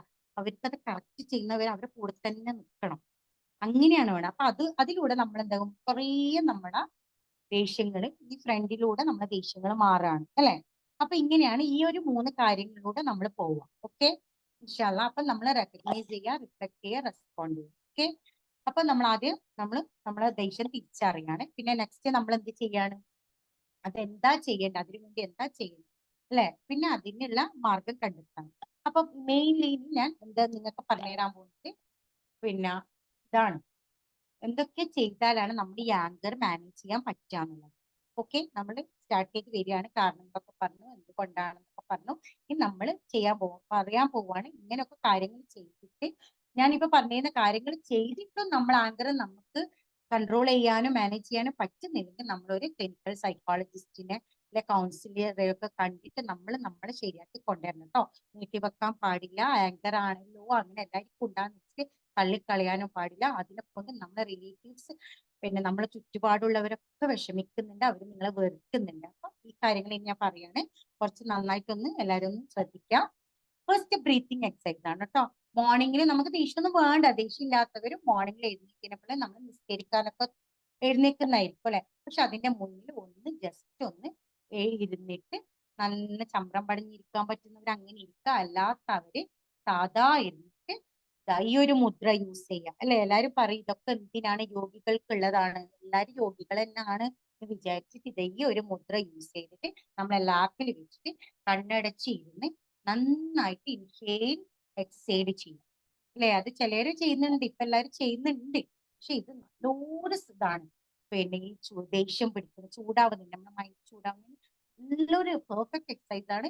നല്ല കൺട്രോൾ കിട്ടും കേട്ടോ. അപ്പൊ നല്ലോണം ശ്വാസം വലിക്കുക. അപ്പൊ ശ്വാസം വലിക്കുമ്പോൾ നമ്മൾ നോക്കണം നമ്മളെ ഇത് വയറ് വീർത്ത് വരുന്നുണ്ടോന്നാണ്, എന്നാലാണ് അത് കറക്റ്റ് ആവുള്ളൂ. വീർത്ത് വരിക എനിക്ക് പിന്നെ എക്സേൽ ചെയ്യുന്ന സമയത്ത് അത് ഉള്ളോട്ടൊക്കെ നമ്മളെ വയറ് പോകുന്നതൊന്നും കൂടി നോക്കാം. അങ്ങനെയാണ് ഈ ബ്രീത്തിങ് എക്സസൈസ് 2-3 സെക്കൻഡ് ഹോൾഡ് ചെയ്ത് വെച്ചിട്ട് തന്നെ ചെയ്യണം. ക്രമേണ അത് കൂട്ടി കൂട്ടി കൊണ്ടുവരിക. ഒരു 3 ടൈംസ് ഒക്കെ ചെയ്യാം. പിന്നെ 5 ടൈംസ് 50 അങ്ങനെ ആകുമ്പോൾ നമ്മൾ നമുക്കൊരു മാറ്റം ഉണ്ടാകാൻ പറ്റും. പിന്നെ മെഡിറ്റേഷൻ അല്ലെ. നമ്മൾ മെഡിറ്റേഷൻ എന്ന് പറയുമ്പോൾ ഇങ്ങനെ കുറേ ഒരു എക്സസൈസ് ഉണ്ട്, ശ്വാസത്തിന്റെ തന്നെയാണ്. ഇങ്ങനെ കുറെ നമുക്കിപ്പോ യൂട്യൂബിലൊക്കെ കിട്ടും. എനിക്ക് ഇതൊക്കെ ഫുള്ള് ഞങ്ങൾക്ക് ഇവിടെ കാണിച്ചു തരാൻ പറ്റില്ല. അപ്പൊ അങ്ങനെ മെഡിറ്റേഷൻ ചെയ്യാം. ചിലർ പറയുന്നത് അതിന്റെ ആവശ്യം എന്താണ്, പക്ഷെ മസ്റ്റ് ഡു. പിന്നെ അതുപോലെ തന്നെ നമ്മളെ ആമസോണിലും ഫ്ലിപ്കാർട്ടിലൊക്കെ സാധനങ്ങൾ വാങ്ങുമ്പോൾ ഒരു ബബിൾസിന്റെ ഷീറ്റ് കിട്ടുന്നുണ്ട്. ആ ബബിൾസിന്റെ ഷീറ്റ് അത്രയോ ദേഷ്യം പിടിക്കുന്ന ആൾ ഇങ്ങനെയുള്ള എക്സസൈസ് ഒന്നും ചെയ്യാൻ മടിയുള്ളവര് അത് യൂസ് ചെയ്യുക. ഇടയ്ക്കിടയ്ക്ക് ചെയ്തുകൊണ്ടിരിക്കുക, ഈ ബബിൾസ് പൊട്ടിച്ചുകൊണ്ടിരിക്കുക. പിന്നെ നമ്മൾ സ്മൈലി ബോൾസ് വാങ്ങി വെക്കുക. എന്നിട്ട് നമ്മള് ദേഷ്യം പിടിക്കുമ്പോൾ ഈ ബബിൾസ് പ്രഷർ ചെയ്ത് ഇങ്ങനെ കൈയോട് ഇങ്ങനെ പിടിച്ചു നോക്കുക. അപ്പൊ നമ്മളെ ഫിംഗേഴ്സിലും ബ്രെയിനിൽ വരെ നമ്മളെ ഹേർട്ടിൽ വരെ എത്തുന്ന ഒരു ഫംഗ്ഷൻ ഉണ്ട്. അപ്പൊ അതിലൂടെ നമുക്ക് കുറെ കാംനെസ് കിട്ടും. ഓക്കെ, അപ്പൊ ഈ എക്സസൈസ് ഒക്കെ ചെയ്യാം. പിന്നെ പിന്നെ ഈ എക്സസൈസ് ഒക്കെ ചെയ്തിട്ടും എന്ത് നമുക്കൊരു ഇതൊന്നും കിട്ടുന്നില്ല, മാറ്റങ്ങളൊന്നും കിട്ടുന്നില്ല എന്ന് നമ്മൾ മനസ്സിലാക്കി കഴിഞ്ഞാൽ നമ്മൾ പിന്നെ ചെയ്യേണ്ടത് ജേർണലാണ്, റൈറ്റിംഗ്. അപ്പൊ നമ്മളെ ദേഷ്യം ആരോടാണ്, എന്തിനായിരുന്നു ദേഷ്യം, അതൊക്കെ എഴുതി വെക്കുക.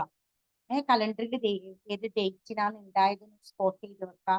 നമ്മളെന്റെ ജേർണൽ എഴുതി വെക്കുക.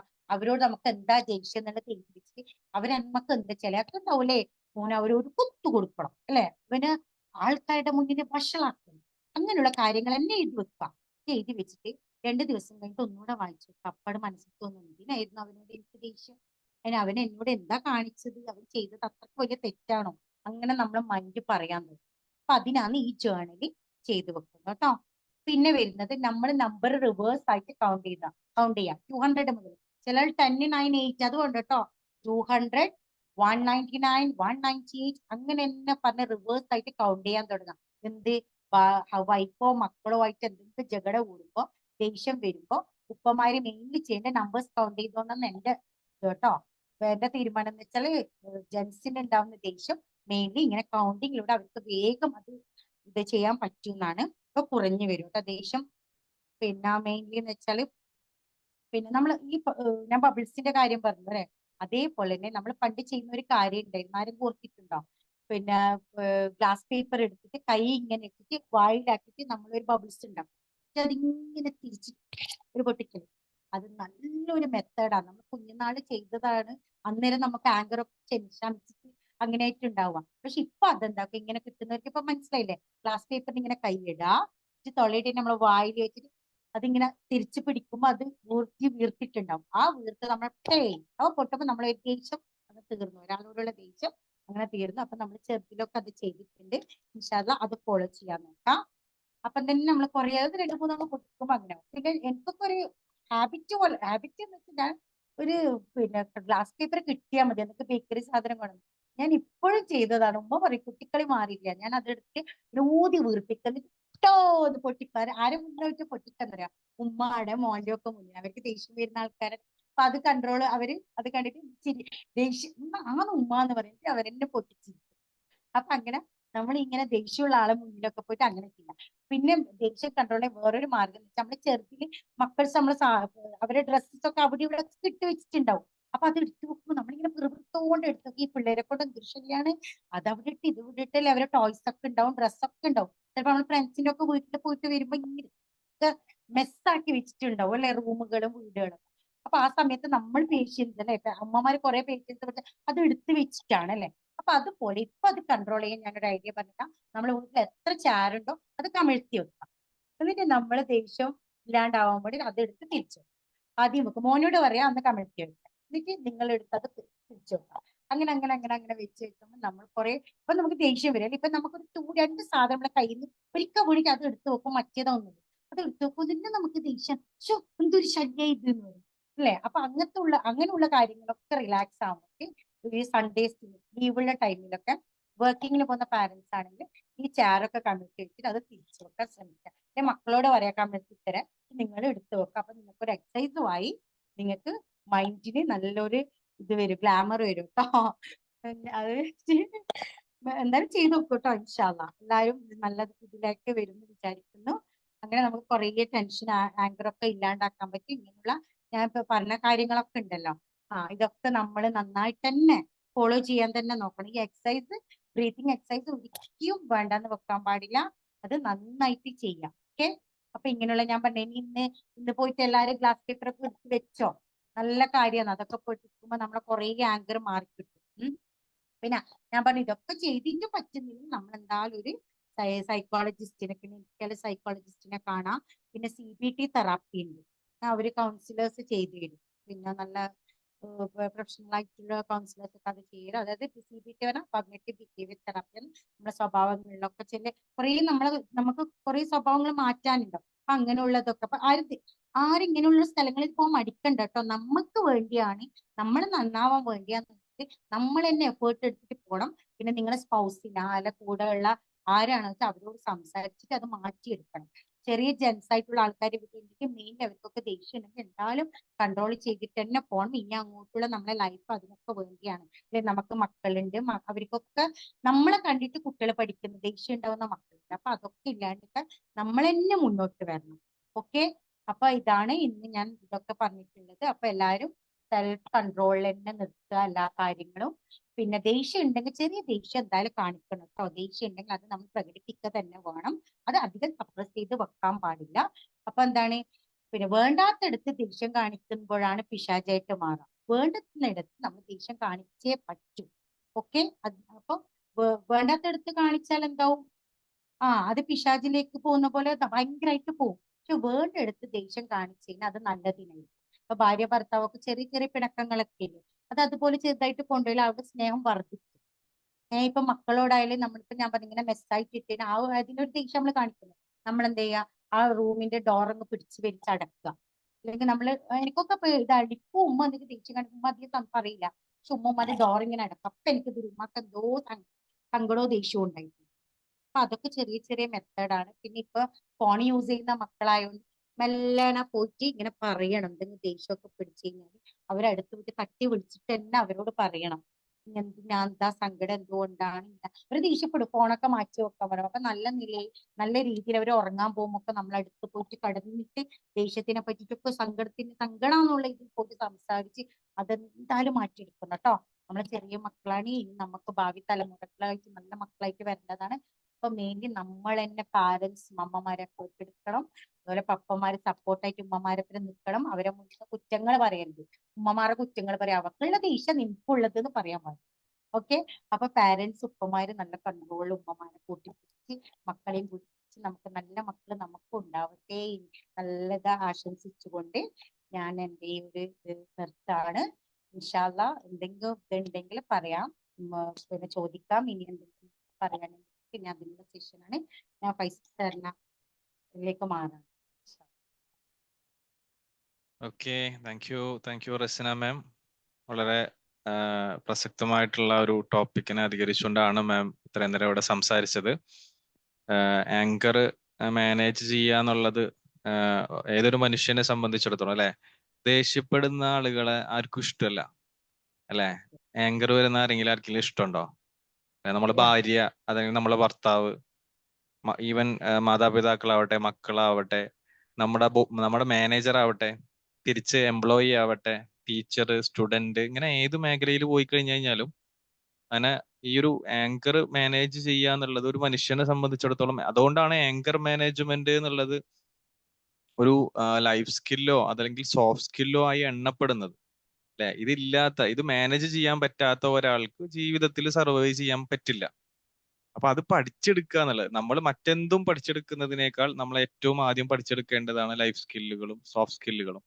കാരണം ഇതില്ല എന്നുണ്ടെങ്കിൽ നമുക്ക് എവിടെ പോയി കഴിഞ്ഞു കഴിഞ്ഞാലും നമുക്ക് എന്ത് ചെയ്യാൻ പറ്റില്ല, ആളുകളുമായിട്ട് മിങ്കിൾ ചെയ്യാൻ സാധിക്കില്ല. ആളുകൾ നമ്മളെ ഇഷ്ടപ്പെടില്ല. നമ്മൾ വരുമ്പോഴേക്കും ഒന്നുകിൽ അവിടുന്ന് അവർ മാറിപ്പോകും, അല്ലെങ്കിൽ നമ്മളോട് സംസാരിക്കാൻ അവർ താല്പര്യപ്പെടില്ല. നമ്മൾ മാറി നിൽക്കുമ്പോൾ നമ്മെക്കുറിച്ച് കുറ്റം പറയുകയോ അതല്ലെങ്കിൽ നമ്മളെ സ്നേഹിക്കപ്പെടാതിരിക്കുകയോ ഒക്കെ ചെയ്യാൻ കാരണങ്ങളാണ്. അപ്പോൾ ആങ്കർ ഉള്ള ആളുകളെ സംബന്ധിച്ചിടത്തോളം ആ ആങ്കറിനെ മാനേജ് ചെയ്യാൻ നമുക്ക് സാധിക്കും അല്ലെ. തീർച്ചയായിട്ടും സാധിക്കുന്ന ഒരു കാര്യമാണ്. അപ്പൊ അതിലേക്കുള്ള കുറച്ച് വഴികളാണ് മാം ഇവിടെ പറഞ്ഞു വെച്ചത്. അപ്പൊ അതുമായി റിലേറ്റ് ചെയ്തുകൊണ്ട് നിങ്ങൾക്ക് എന്തെങ്കിലും സംശയങ്ങൾ ഉണ്ടെങ്കിൽ ചോദിക്കാം, മാമിനോട് ചോദിക്കാം.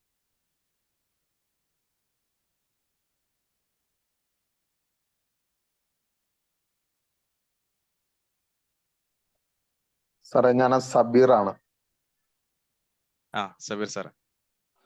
സാറേ, നല്ല ക്ലാസ് ആയിരുന്നു. ഞാനിങ്ങനെ കുറച്ച് ദേഷ്യമൊക്കെ ഉള്ളവനായിരുന്നു കുറച്ച് നാളെ മുമ്പ് വരെ. പിന്നെ എന്റെ മാതാപിതാക്കളോട് എന്നോട് ഇങ്ങനെ ഇന്നത്തെ പോലത്തെ ആക്ടിവിറ്റീസ് ഒന്നും ഇല്ലല്ലോ അന്ന് ഇത്ര ശാസ്ത്രപരമായിട്ട് വളർന്ന് അല്ലെങ്കിൽ ഇത്ര അറിവൊന്നും നമുക്ക് ലഭിച്ചിട്ടില്ലാത്ത കാലമായിരുന്നു ബാല്യകാലം. അന്ന് എന്റെ മാതാപിതാക്കൾ പറഞ്ഞ് കാണിച്ചു തന്ന പല കാര്യങ്ങളും ഉണ്ട്. അത് ഞാൻ ഇപ്പോഴും പിന്തുടരുന്നുണ്ട്. നമ്മുടെ കുട്ടികൾ വാശി പിടിക്കുമ്പോൾ, ഇപ്പൊ ഉദാഹരണം എന്റെ കൊച്ചിപ്പ വുഡ്ലാൻഡിന്റെ 3000 രൂപയുടെ ഷൂവാ ചോദിച്ചത്. ഞാൻ അന്നേരം ആ കൊച്ചിനോട് പറഞ്ഞു, ഗവൺമെന്റ് ആശുപത്രി നീ ചെന്ന് നോക്കി കഴിഞ്ഞു കഴിഞ്ഞാൽ കാലിൽ ആണിയായിട്ട് ഒരു 100 രൂപയുടെ ചെരുപ്പ് മേടിച്ചിടാൻ കഴിയില്ലാത്ത ആൾക്കാരുണ്ട്. നീ അവരെ ഒന്ന് ശ്രദ്ധിച്ചു നോക്കിയേ. നമ്മൾ ഈ 3000 രൂപയുടെ വുഡ്ലാൻഡിന്റെ ചെരുപ്പ് മേടിച്ച് തരുന്നത്, ഇടുന്നത് ശരിക്കും തെറ്റാ. നമ്മളെ കൊണ്ട് അത് സാധിക്കുകയില്ല. നമ്മൾ അത് അത്ര ഇത് കാണിക്കുകയും വേണ്ട. അപ്പൊ അങ്ങനെ ചില കാരണങ്ങൾ സഹിതം നമ്മുടെ കുട്ടികളോട് പറഞ്ഞു കൊടുക്കാം. അതുപോലെ തന്നെ നമുക്ക് സ്വയമേ അനുഭവിക്കാം. നമുക്ക് എന്ത് കുറവുണ്ടെന്ന് തോന്നുമ്പോഴും നമ്മൾ ഈ മാറാ രോഗം പിടിച്ചു കിടക്കുന്ന കുട്ടികളെ, അല്ലെങ്കിൽ അങ്ങനെ അസുഖം പിടിച്ചു കിടക്കുന്ന അവരെ ഓർത്തു കഴിഞ്ഞാൽ നമ്മുടെ ആ ദേഷ്യത്തിനും അല്ലെങ്കിൽ നമ്മുടെ ആ സങ്കടത്തിനൊക്കെ ഒരു പരിധി വരെ കുറവ് വരും. ഇങ്ങനെയുള്ള ആക്ടിവിറ്റീസ് നല്ലതാണ്. പുതിയ ജനറേഷനോട് ഇതും കൂടെ ഇൻക്ലൂഡ് ചെയ്ത് ആഡ് ചെയ്ത് പറഞ്ഞു കൊടുക്കുകയാണെങ്കിൽ കൂടുതൽ അവർക്ക് ഗ്രഹിക്കാൻ സാധിക്കും. ആക്ടിവിറ്റീസ് അവർ ചെയ്യില്ല, അത് അവരെ സ്വയമേ ചെയ്യേണ്ടതാണ്. മനസ്സിനാണ് നമ്മൾ കൊടുക്കേണ്ടത്. ദേഷ്യം നമ്മുടെ മനസ്സിൽ നിന്നാണ് വരുന്നത്. ആ മനസ്സിനെ മാറ്റിയെടുക്കാൻ ഈ ലോകത്ത് നടക്കുന്ന കാര്യങ്ങൾ ഒന്ന് പറഞ്ഞു കൊടുത്താൽ, വളരെ ഇതിന്റെ കൂടെ ആഡ് ചെയ്താൽ കൂടുതൽ ഇത് ഹൃദ്യസ്ഥമാവുന്ന എന്റെ ഒരു അഭിപ്രായം. Thank you. നല്ല ക്ലാസ് ആയിരുന്നു. ശരിക്കും മനസ്സിലായി. വളരെ ആത്മാർത്ഥമായിട്ട് ആ മാഡം ചെയ്തു. വളരെ വളരെ സന്തോഷം. ആ മാഡത്തിന് സർവശക്തൻ എല്ലാവിധ അനുഗ്രഹങ്ങളും സൗഭാഗ്യങ്ങളും സന്തോഷവും കൊടുക്കട്ടെ എന്ന് പ്രാർത്ഥിക്കുകയും ചെയ്യുന്നു. Thank you sir. Amin sir, thank U. Thank you Sabeer sir. Sabeer sir നമ്മുടെ സ്ഥിരം ഒരു ശ്രോതാവാണ്. നമ്മുടെ എല്ലാ വെബിനാറുകളിലും സ്ഥിരം അറ്റൻഡ് ചെയ്യുക എന്നുള്ളത് മാത്രമല്ല, അതിലൊരു ഫീഡ്ബാക്ക് പറയും. എന്ത് ക്ലാസ് കഴിഞ്ഞു കഴിഞ്ഞാലും അതിൽ എന്താണ് സംഭവിച്ചത്, എങ്ങനെ ഉണ്ടായിരുന്നു എന്നുള്ളതിനെ കുറിച്ച് കൃത്യമായിട്ടുള്ള ഒരു ഫീഡ്ബാക്ക് കൂടി പറയുന്ന ഒരാളാണ്. അതുകൊണ്ട് സബീർ സാറിന് പ്രത്യേകം സന്തോഷം അറിയിക്കുന്നു. ബാക്കിയുള്ളവർ നിങ്ങൾ അതിലേക്ക് ആഡ് ചെയ്യാം. സംതിങ് നിങ്ങൾ പറയൂ. നിങ്ങൾക്ക് പിന്നെ ഇതിനോട് റിലേറ്റ് ചെയ്തുകൊണ്ട് ഒരു എക്സ്പീരിയൻസ് ഷെയർ ചെയ്യാം, അതല്ലെങ്കിൽ ക്ലാസ്സിനെ കുറിച്ച് പറയാം, അതല്ലെങ്കിൽ എന്തെങ്കിലും ഇതിനേക്കാൾ നിങ്ങൾക്ക് കൂടുതൽ എന്തെങ്കിലും ടെക്നിക്ക് നിങ്ങൾക്ക് അറിയുമെങ്കിൽ അത് ഷെയർ ചെയ്യാം. അങ്ങനെ എന്തും പറയാലോ. പിന്നെ സാർ ഇപ്പൊ പറഞ്ഞ പോലെ വുഡ്ലാൻഡിന്റെ ഷൂസ് ചോദിച്ചു എന്ന് പറഞ്ഞു. അപ്പൊ സാർ തന്നെ പറയണ്ടായി ഹോസ്പിറ്റലിൽ കാണി രോഗം വന്ന് കിടക്കുന്നതാണ്. അപ്പൊ അതന്നെ സാറിന് ആ കുട്ടിയെ കൂട്ടിയിട്ട് ആ ഹോസ്പിറ്റലിൽ പോവാ. ഇത് പറയുന്നതിലും നല്ലത് സാറ് തന്നെ കൊണ്ടുപോയിട്ട് ആ കുട്ടിയെ കാണിക്കാം. അപ്പൊ അവനത് ടച്ച് അല്ലേ, ഒരു അതാ ടച്ച് ആവുക. അപ്പൊ സാർ അങ്ങനെ ചെയ്താലും മതി. ഏത് മക്കൾസായാലും ഞാനൊക്കെ അങ്ങനെ ചെയ്തിട്ടുണ്ട് കേട്ടോ. ഞാൻ ഒരു ദിവസം ഇതേപോലെ പിന്നെ മോന് ജങ്ക് ഫുഡൊക്കെ കഴിക്കാൻ ഭയങ്കര ഇഷ്ടമായിരുന്നു. അപ്പൊ ഞാൻ ഒരു ഹോസ്പിറ്റലിൽ വയറുവേദനയുള്ള ഒരു കുട്ടീനെ കാണിച്ചു കൊടുക്കാനാ കൊണ്ടുപോയത്. എന്റെ അപ്പൊ ആ ടൈം തന്നെ എന്റെ ഒരു ഫ്രണ്ടിന്റെ ബേബിക്ക് സുഖമില്ലായിരുന്നു, ചെറിയ ബേബി ആയിരുന്നു. അപ്പൊ ഞാൻ അവനെ കൂട്ടിയിട്ടാ പോയിക്കണം. അതിനുശേഷം അവൻ തന്നെ പറയും, ഉമ്മ വേണ്ടല്ലേ, ജങ്ക് ഫുഡ് വേണ്ടല്ലേ, ഷവർമ ഒന്നും അവനെ പിന്നെ അങ്ങനെ അധികം കഴിക്കാറില്ലായിരുന്നു. അപ്പൊ അങ്ങനെ ചെയ്താൽ മതി. നമ്മള് മക്കളെ നമ്മളിലേക്ക് എത്തുന്നില്ല. ഒരു ദിവസം പെട്ടെന്ന് പറയാ, മോർണിംഗിൽ പറഞ്ഞാൽ മതി നമുക്കൊരു സ്ഥലം വരെ പോണം കേട്ടോ എന്ന് പറഞ്ഞിട്ട് നല്ല സ്നേഹത്തോടെ കൊണ്ടുപോയാൽ മതി. ചെറിയ ഒരു 10-12 വയസ്സ് വരെയുള്ള മക്കളെ നമുക്ക് ഇതിനൊക്കെ കിട്ടും. അതിനുശേഷമാണല്ലോ അവര് മാറി വരും. അപ്പൊ ചിലപ്പോ കിട്ടിയെന്ന് വരില്ല. അവര് പിന്നെ അവരതായ ഒരു ഇത് കിട്ടുമ്പോഴാണ്, അനുഭവം കിട്ടുമ്പോഴവർ നന്നാവുള്ളൂ. പക്ഷെ അതിന് മുന്നിലുള്ള കുട്ടികളെ ഇങ്ങനെ വാശികളൊക്കെ കാണിക്കുന്നുണ്ടെങ്കിൽ സാറ് പറഞ്ഞ പോലെ ഇങ്ങനെ കൊണ്ടുപോയാൽ മതി. ആ ഒരു സിറ്റുവേഷൻ നേരിട്ട് അങ്ങ് കാണിച്ചു കൊടുക്കുക. പിന്നെ അവര് ഇതിനും പറയില്ല, ഒന്നിനും പറയില്ല. അവര് ചിലപ്പോ വേണ്ട മമ്മ പപ്പ ഷൂസ് വേണ്ട, പാരഗണ്ട മതി എന്ന് പറയും. അങ്ങനെയുള്ള മക്കള് വേഗം, ഇപ്പത്തെ മക്കള് വേഗം അതുപോലെ കേട്ട് ചെയ്യുന്ന വേഗം അവരുടെ മനസ്സിൽ ടച്ച് ചെയ്യുന്ന മക്കളാണ് കേട്ടോ. കൂട്ടിപ്പിടിച്ചാൽ കിട്ടാണ്ട് നിൽക്കേയില്ല. കൂട്ടിപ്പിടിക്കണം. ഇപ്പൊ ഉള്ള മക്കളെന്ന് സ്നേഹേ കൊടുക്കാൻ പറ്റും. അടിയും വാശിയൊന്നും കൊടുത്തിട്ട് ഒരു കാര്യം. ഞാനിപ്പോ മനസ്സിലാക്കിയതാണ്. എന്റെ ഇപ്പൊ ചെറിയ ചെറിയ പൊടി മക്കൾസാണ് ഇപ്പൊ നമുക്ക് വരുന്നത്. അപ്പൊ അവര് ഒരു വീട്ടിൽ കൊണ്ടുവിടാൻ പറഞ്ഞപ്പോ ഞാൻ കഴിഞ്ഞൊരു ക്ലാസ്സിൽ പറഞ്ഞിട്ടുണ്ട്, ആ മക്കള് പോകുന്നില്ല. ബിക്കോസ് എന്നെ അവര് കണ്ടിട്ട് 3 ഡേയ്സേ ആയിട്ടുള്ളൂ. അത് അവരെ പപ്പന്റെ വീടാന്ന് ഞാൻ പിന്നെ അറിയുന്നു. ആ മക്കള് ഇറങ്ങുന്നില്ല വണ്ടിയിൽ നിന്ന്. എനിക്ക് അവിടെ പോണ്ടാന്നാ പറഞ്ഞു. ഇനി ഞാൻ അവരെ മമ്മേനെ വിളിച്ചിട്ടാണ് പറയുന്നത്, മാമോ ഇറങ്ങണ്ട, റസ്ന മാമിന്റെ വീട്ടിൽ വരാന്നാ പറയുന്നത്.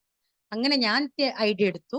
അത് ഉപ്പൂമ്മയാണെന്ന് മനസ്സിലായപ്പോ ഞാൻ പറഞ്ഞു, അത് ഉപ്പൂമ്മന്റെ ബാക്കിൽ, അത് ഉമ്മി ഉപ്പി അവിടെ നിൽക്കുന്നത്, കുറച്ച് ദൂരമുണ്ട് വീട്, ഇറങ്ങിക്കഴിഞ്ഞാൽ. അങ്ങനെ ഞാൻ കാണിച്ചു കൊടുത്തിട്ടാണ് അവര് പോയത്.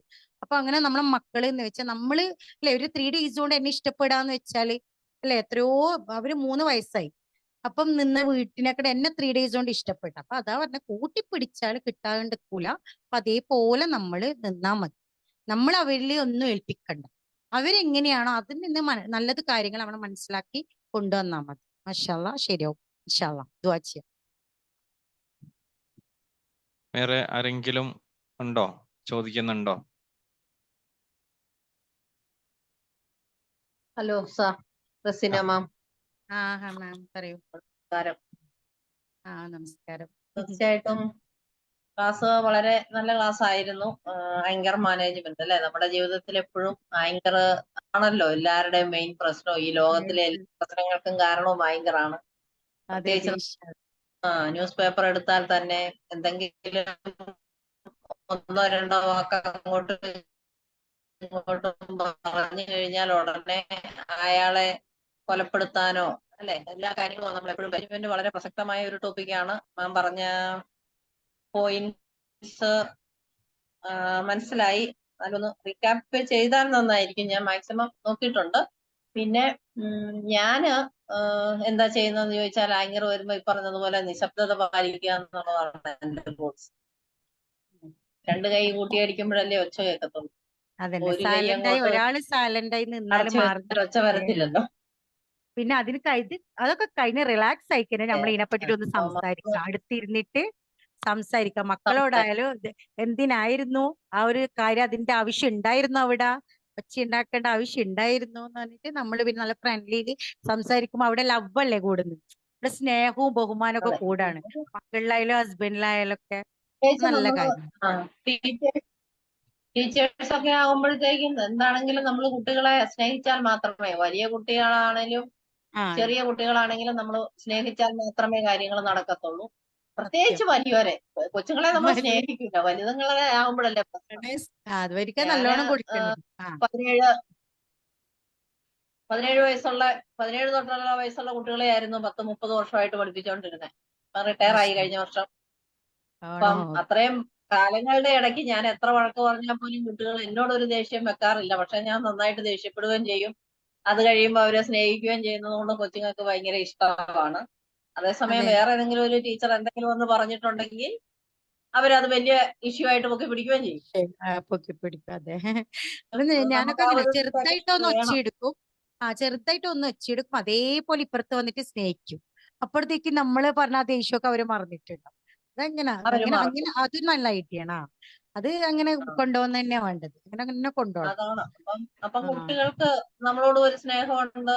നമ്മളെന്ത് ഇച്ചിരി വഴക്ക് പറഞ്ഞാലോ അല്ലെങ്കിൽ ഒരു ശകലം ഒന്ന് കളിയാക്കിയാലോ ഒന്നും വലിയ വിഷയം അവർക്കുണ്ടാകാറില്ല. വിഷയം ഉണ്ടാവില്ല. ചിലപ്പോ അവരായിരിക്കും, നമ്മളെ ആയിരിക്കും പാരന്റ്സിനെക്കാട്ടി ഇഷ്ടപ്പെടാ. ഞാനൊക്കെ ടൗണിലൊക്കെ പോയാല് മാഷാഅല്ലാഹ് ഒരു ബീച്ചിലൊക്കെ കണ്ടാലേ ഓടി വരുന്ന കാണണം കേട്ടോ. അവര് ഒരു ദിവസം ഒരു പാരന്റ് ചോദിച്ചിട്ടുണ്ട്, മാം എന്താ ചെയ്തത് ഇവർക്ക് ഇത്ര ഇഷ്ടാവാന് എന്നൊക്കെ പറഞ്ഞിട്ട്. ചില പാരന്റ്സ് ഇപ്പൊ മെസ്സേജ് ഒക്കെ ഇടും, പെരുന്നാളൊക്കെ ആവുമ്പോ ഈദ് മുബാറക് ഒക്കെ ഇടുമല്ലോ. അപ്പൊ ഇങ്ങനെ പറയുന്നുണ്ടോ, വാതോരാതെ പറയുന്നുണ്ടോ, മാമിനെ മറന്നിട്ടേ ഇല്ല, മറ്റുള്ള ടീച്ചേഴ്സിനെ ഒന്നും അങ്ങനെ ചോദിക്കുന്നില്ല. അപ്പൊ ഞാൻ അന്നേരം ഞാൻ കൊടുത്ത സ്നേഹമായിരിക്കും. ഞാൻ അവർക്ക് കുറെ എന്തൊക്കെയോ നൽകിയല്ലോ. പിന്നെ ചെറിയ കുട്ടികൾ നമ്മളെ മറന്നു പോവും ചെയ്യും വേഗം. പക്ഷെ ചില കുട്ടികൾ ഇപ്പോഴും മറക്കാണ്ട് നിൽക്കുന്നുണ്ട്. അതൊക്കെ നമ്മളെ ടീച്ചേഴ്സിന് കിട്ടുന്ന വലിയൊരു ക്രെഡിറ്റും പ്രൗഡൊക്കെ ആണ്. മാഷാഅല്ലാഹ്, റബ്ബിന് സ്തുതി. ഞാന് 91 സർവീസ് കയറി 2023 റിട്ടയർ ആയി. ആണോ? മാഷാഅല്ലാഹ്. ഇപ്പൊ മാമ സുഖമായിട്ടിരിക്കുന്നോ? സുഖമായിട്ടിരിക്കുന്നതാണ്. ട്രെയിനിങ്ങിലോട്ട് വരൂ. വിംബിൾ അക്കാഡമി ഇതാ തുറന്നു വെച്ചിരിക്കാണ് അല്ലെ, ട്രെയിനർ ആവാലോ. ഏജ് ഒന്നും മാം കാര്യമാക്കുക വേണ്ട കേട്ടോ. ഞാൻ ഒരു 40 ആയപ്പോ ഇത് ഇങ്ങനെ ഓരോന്നിന് കയറി വന്നത് ചെയ്യുന്നത് എന്താന്ന് വെച്ചാൽ, എല്ലാരും എന്നോട് പറഞ്ഞിട്ടുണ്ട് പഠിക്കാൻ പോകുന്ന. കൊറോണ ആയിരുന്നു എനിക്കൊരു ഇത് തന്നത്. ഏജ് പറഞ്ഞിട്ട് ഞാനും ഇങ്ങനെ ഒന്നും ചെയ്യാണ്ട് ടീച്ചിങ് മാത്രമായിട്ട് ഇങ്ങനെ പോന്നായിരുന്നു. അപ്പൊ എനിക്കും തോന്നി എന്തൊക്കെയോ ചെയ്യണം. അങ്ങനെയാണ് ഞാൻ കൊറോണ ടൈം തന്നെ മാസ്ക് ഇട്ടിട്ടായിരുന്നു ഫസ്റ്റ് മർക്കസിൽ പോയിട്ട് കൗൺസിലിംഗ് സൈക്കോളജി പഠിക്കുന്നത്. നെക്സ്റ്റ് പിന്നെ സാറെ ട്രെയിനേഴ്സിൽ അപ്പാട് ഓൺ ദ സ്പോട്ട് തന്നെ കയറി. അങ്ങനെ ഇപ്പൊ വേറൊരു ട്രെയിനിങ്ങിൽ കയറി. അങ്ങനെ റെമഡിയൽ ചെയ്ത് അങ്ങനെ അപ്പൊ മാമും ഇങ്ങനെ ഓരോന്ന് ചെയ്യാ, വീട്ടിലിരിക്കല്ലേ. അപ്പൊ നമ്മളെ മൈൻഡ് നല്ല ഫ്രീ ആയിട്ട് പോവും, നല്ല പോസിറ്റീവ് മൈൻഡ് ആയിരിക്കും, എല്ലാവർക്കും സന്തോഷം. നമ്മളിൽ എന്തെങ്കിലും കൊടുക്കാൻ പറ്റണം. ഞാനൊരു ഇതിന് ക്യാമ്പിങ്ങിന് പോയ എല്ലാ ചെറുപ്പക്കാരും പിള്ളേരാട്ടോ, വലിയ ഏജ് ആയിട്ട് ഞാൻ തന്നെ ഉണ്ടായത്. എന്നിട്ട് അവർക്ക് ഒരു ക്ലാസ്സും കൊടുത്തു. അവർക്ക് ഞാൻ പറഞ്ഞു ഫ്രീ ആയിട്ട് നിങ്ങൾക്ക് ക്ലാസ് തരാം. അപ്പോഴവരൊക്കെ എന്റെ ഏജ് ഒക്കെ അറിയുന്നത്. എന്നിട്ട് ആ മക്കൾസിനൊക്കെ കുറെ ഡ്രഗ്സിനെ പറ്റിയിട്ടൊക്കെ കൊടുത്തു. എന്നിട്ട് ഞാൻ അവരോട് പറയുകയും ചെയ്തു, ഇപ്പൊ ഞാനിപ്പോ എന്റെ ഈ ഏജ് നിങ്ങൾക്ക് എന്തോ കിട്ടിയില്ലേ, അതേപോലെ ഇനി നിങ്ങൾ ഏജ് പഠിച്ചിട്ട് അങ്ങോട്ട് പോവാം. എനിക്ക് അങ്ങനെയാ, പഠിപ്പിച്ചുകൊണ്ടേ മരിക്കണം എന്നുള്ള ഒരു ആഗ്രഹമാണ്. പിന്നെ ശക്തി നമുക്ക് അതിനുള്ള തോപ്പിക്ക് നൽകട്ടെ. ആമീൻ. അതെ. പക്ഷെ അതുപോലെ മാം കണ്ടിന്യൂ ചെയ്യാം. ഇതിൽ കയറിയിട്ടുണ്ടോ മാം? സാറിന്റെ വിമ്പിളിൽ കയറിയോ? പിന്നെ സാറിന് ഇതിലുണ്ട്, സാറിന് അറിയാം എന്നെ. സാറിന് അറിയാൻ തോന്നുന്നു കേട്ടോ. അറിയാം. നമ്മുടെ ആ. വേറെ 1-2 കോഴ്സുകളിലൊക്കെ ജോയിൻ ചെയ്തിട്ടുണ്ടായിരുന്നു മാം. മാഷാ അല്ലാ. Thank you ma'am. അങ്ങനെ വേണ്ടത്. ഓക്കെ. ഇപ്പോഴത്തെ കാലത്ത് റിട്ടയർമെന്റ് എന്ന് പറയുന്നില്ല, അതിന് പകരം നെക്സ്റ്റ് ഫേസിലേക്ക് നീങ്ങുന്നു എന്നാണ് പറയുന്നത്, അല്ലെ? അങ്ങനെയല്ല മാം? അതെ അതെ. റിട്ടയർമെന്റ് എന്നുള്ള ഒരു പദം സത്യത്തില് പിന്നെ ഒഴിവാക്കിയിട്ട് നെക്സ്റ്റ് ഫേസിലേക്ക് നീങ്ങുന്നു എന്നുള്ളതാണ്. അപ്പൊ അതുകൊണ്ട് തന്നെ അതെ. കൂടുതൽ ആളുകളും പഴയ ചിന്താഗതിയിൽ നിന്നൊക്കെ മാറി ഇപ്പോ പിന്നെ നമ്മളെ പിന്നെ സ്കൂളിൽ നിന്ന് പോന്നു കഴിഞ്ഞു കഴിഞ്ഞാലും നെക്സ്റ്റ് നമുക്ക് എന്ത് ചെയ്യാൻ പറ്റും എന്നുള്ള ആലോചനകൾ ചെയ്യുന്നുണ്ട്. പഠിക്കാത്തവരാരും ഇല്ല, അല്ലെ? വീട്ടിലിരിക്കുന്ന അങ്ങനെ ഒന്നും ചെയ്യാത്ത പഠിക്കാത്ത ഇല്ല അല്ലെ? സാർ ഉണ്ട്. ഒരുപാട് കണ്ണൂർക്ക് ഒരുപാട് ആളുണ്ട് കേട്ടോ. റിട്ടയർമെന്റ് എന്നും പറഞ്ഞിട്ടും പിന്നെ കുട്ടികളെ നോക്കണം എന്നൊക്കെ പറഞ്ഞിട്ട് വേഗം ഉള്ളിക്കൂടാണ്. ഞാൻ ഇപ്പൊ എന്റെ കണ്ണൂര് കുറച്ച് ആൾക്കാരേ ഉള്ളൂ. അപ്പൊ ഞാനൊക്കെ കുറെ പറയുമ്പോ പറയും മാമേ പോണായിരുന്നു. പക്ഷെ ചിലവര് ഹസ്ബൻഡ് സമ്മതിക്കായിട്ടാണ്, ചിലവർക്ക് ആഗ്രഹങ്ങളുണ്ട്. അപ്പൊ ഞാൻ പറഞ്ഞു ഇങ്ങനെ ഓൺലൈനിലൊക്കെ ഉണ്ടല്ലോ സെഷൻ കിട്ടുന്നൊക്കെ, നമുക്ക് ഇമ്പ്രൂവ് ചെയ്യാലോ. പഠിപ്പിക്കണം എന്നൊന്നുമില്ലല്ലോ, നമുക്ക് ഇമ്പ്രൂവ് ചെയ്യാം. നമ്മളെ പാരന്റ്സ് നമ്മളെ കുട്ടികളെ. അപ്പൊ ഞാൻ പറയലുണ്ട് പഠിച്ചോ എന്ന് തന്നെ പറയല്. ഇതിനിടയ്ക്ക് ഒരു ക്ലാസ് എടുക്കാൻ ഒരു മാം വന്നു. 30 വയസ്സേ ഉള്ളൂ. മാമിന് ഇല്ലാത്ത ഡിഗ്രി ഇല്ല, അതോ മാസ്റ്റർ ഡിഗ്രിയാ ഉള്ളത്. എല്ലാം ഒന്നിച്ച് മാം പഠിക്കണം. അപ്പൊ എനിക്ക് അതിശയിപ്പെട്ടോ. മാഷാ അല്ലാ, എനിക്കൊന്ന് ഹഗ് ചെയ്തു ഞാൻ പോയിട്ട്. മാമിന് ക്ലാപ്പ് ഒക്കെ കൊടുത്തു. എന്നിട്ട് ഞാൻ മാമോട് പറഞ്ഞു എനിക്ക് ഇങ്ങനെ ഭയങ്കര ഇഷ്ടമാണ്. അപ്പൊ മാം പറഞ്ഞു എനിക്ക് പഠിപ്പിക്കാനൊന്നും ആയിരുന്നില്ല, എനിക്ക് വേണ്ടി പഠിച്ചതായത്. പക്ഷെ ഇപ്പൊ ഞാൻ ഇങ്ങനെ ഫീൽഡിൽ കയറി. അങ്ങനെ. അപ്പൊ ഹസ്ബൻഡ് സമ്മതിച്ചൂല, അത് സമ്മതിച്ചില്ല. കണ്ണൂർ എവിടെയാണ്? താഴെ ചൊവ്വേന്റെയും ചാലേന്റെയും മിഡിലായിട്ട് വരും. താഴെ ചൊവ്വ. ഞാന് കണ്ണൂര് നമ്മുടെ തളാപ്പി വർക്ക് ചെയ്തതാ. ആണോ? തളാപ്പ് സ്കൂളിലാണോ? അവിടെയുള്ള ഒരു സ്കൂളുണ്ട്. ഓ അത് ശരി. അവിടെ എത്തണ്ട, ഞാൻ ഇങ്ങോട്ട് തലശ്ശേരിന്ന് കണ്ണൂരേക്ക് വരുമ്പോ താഴെ ചൊവ്വേന്റെയും ചാലേന്റെയും മിഡിലായിട്ട്. താഴെ ചൊവ്വയിലെ വലിയ സ്കൂളിലല്ലേ സ്കൂൾ കലോത്സവം ഒക്കെ നടത്താറുള്ളേ? ചൊവ്വായി സ്കൂളിലല്ലേ? ഞാൻ വന്നിട്ടുണ്ട്. എന്റെ മോൾ അവിടെ പേപ്പർ പ്രസന്റേഷൻ ഉണ്ടായിരുന്നു. എന്റെ മോൾ എവിടെയാ പഠിക്കുന്നത്? +2 ചൊവ്വായി സ്കൂളിലാണ് പഠിക്കുന്നത്. ഞാൻ അവിടെ പഠിച്ചു. Thank you very much. Okay ma'am, love you. അപ്പൊ എന്തായാലും സന്തോഷം. നമുക്ക് പതുക്കെ വൈൻഡപ്പിലേക്ക് പോകാം എന്ന് വിചാരിക്കുന്നു. Fayisa.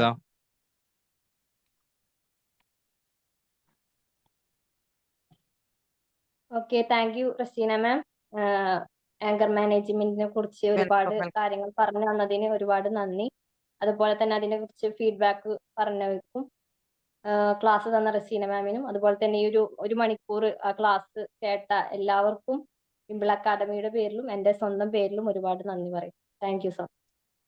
Thank you so much. So bye everyone. Good night. Thank you sir. Thank you ma'am. Thank you all. Bye.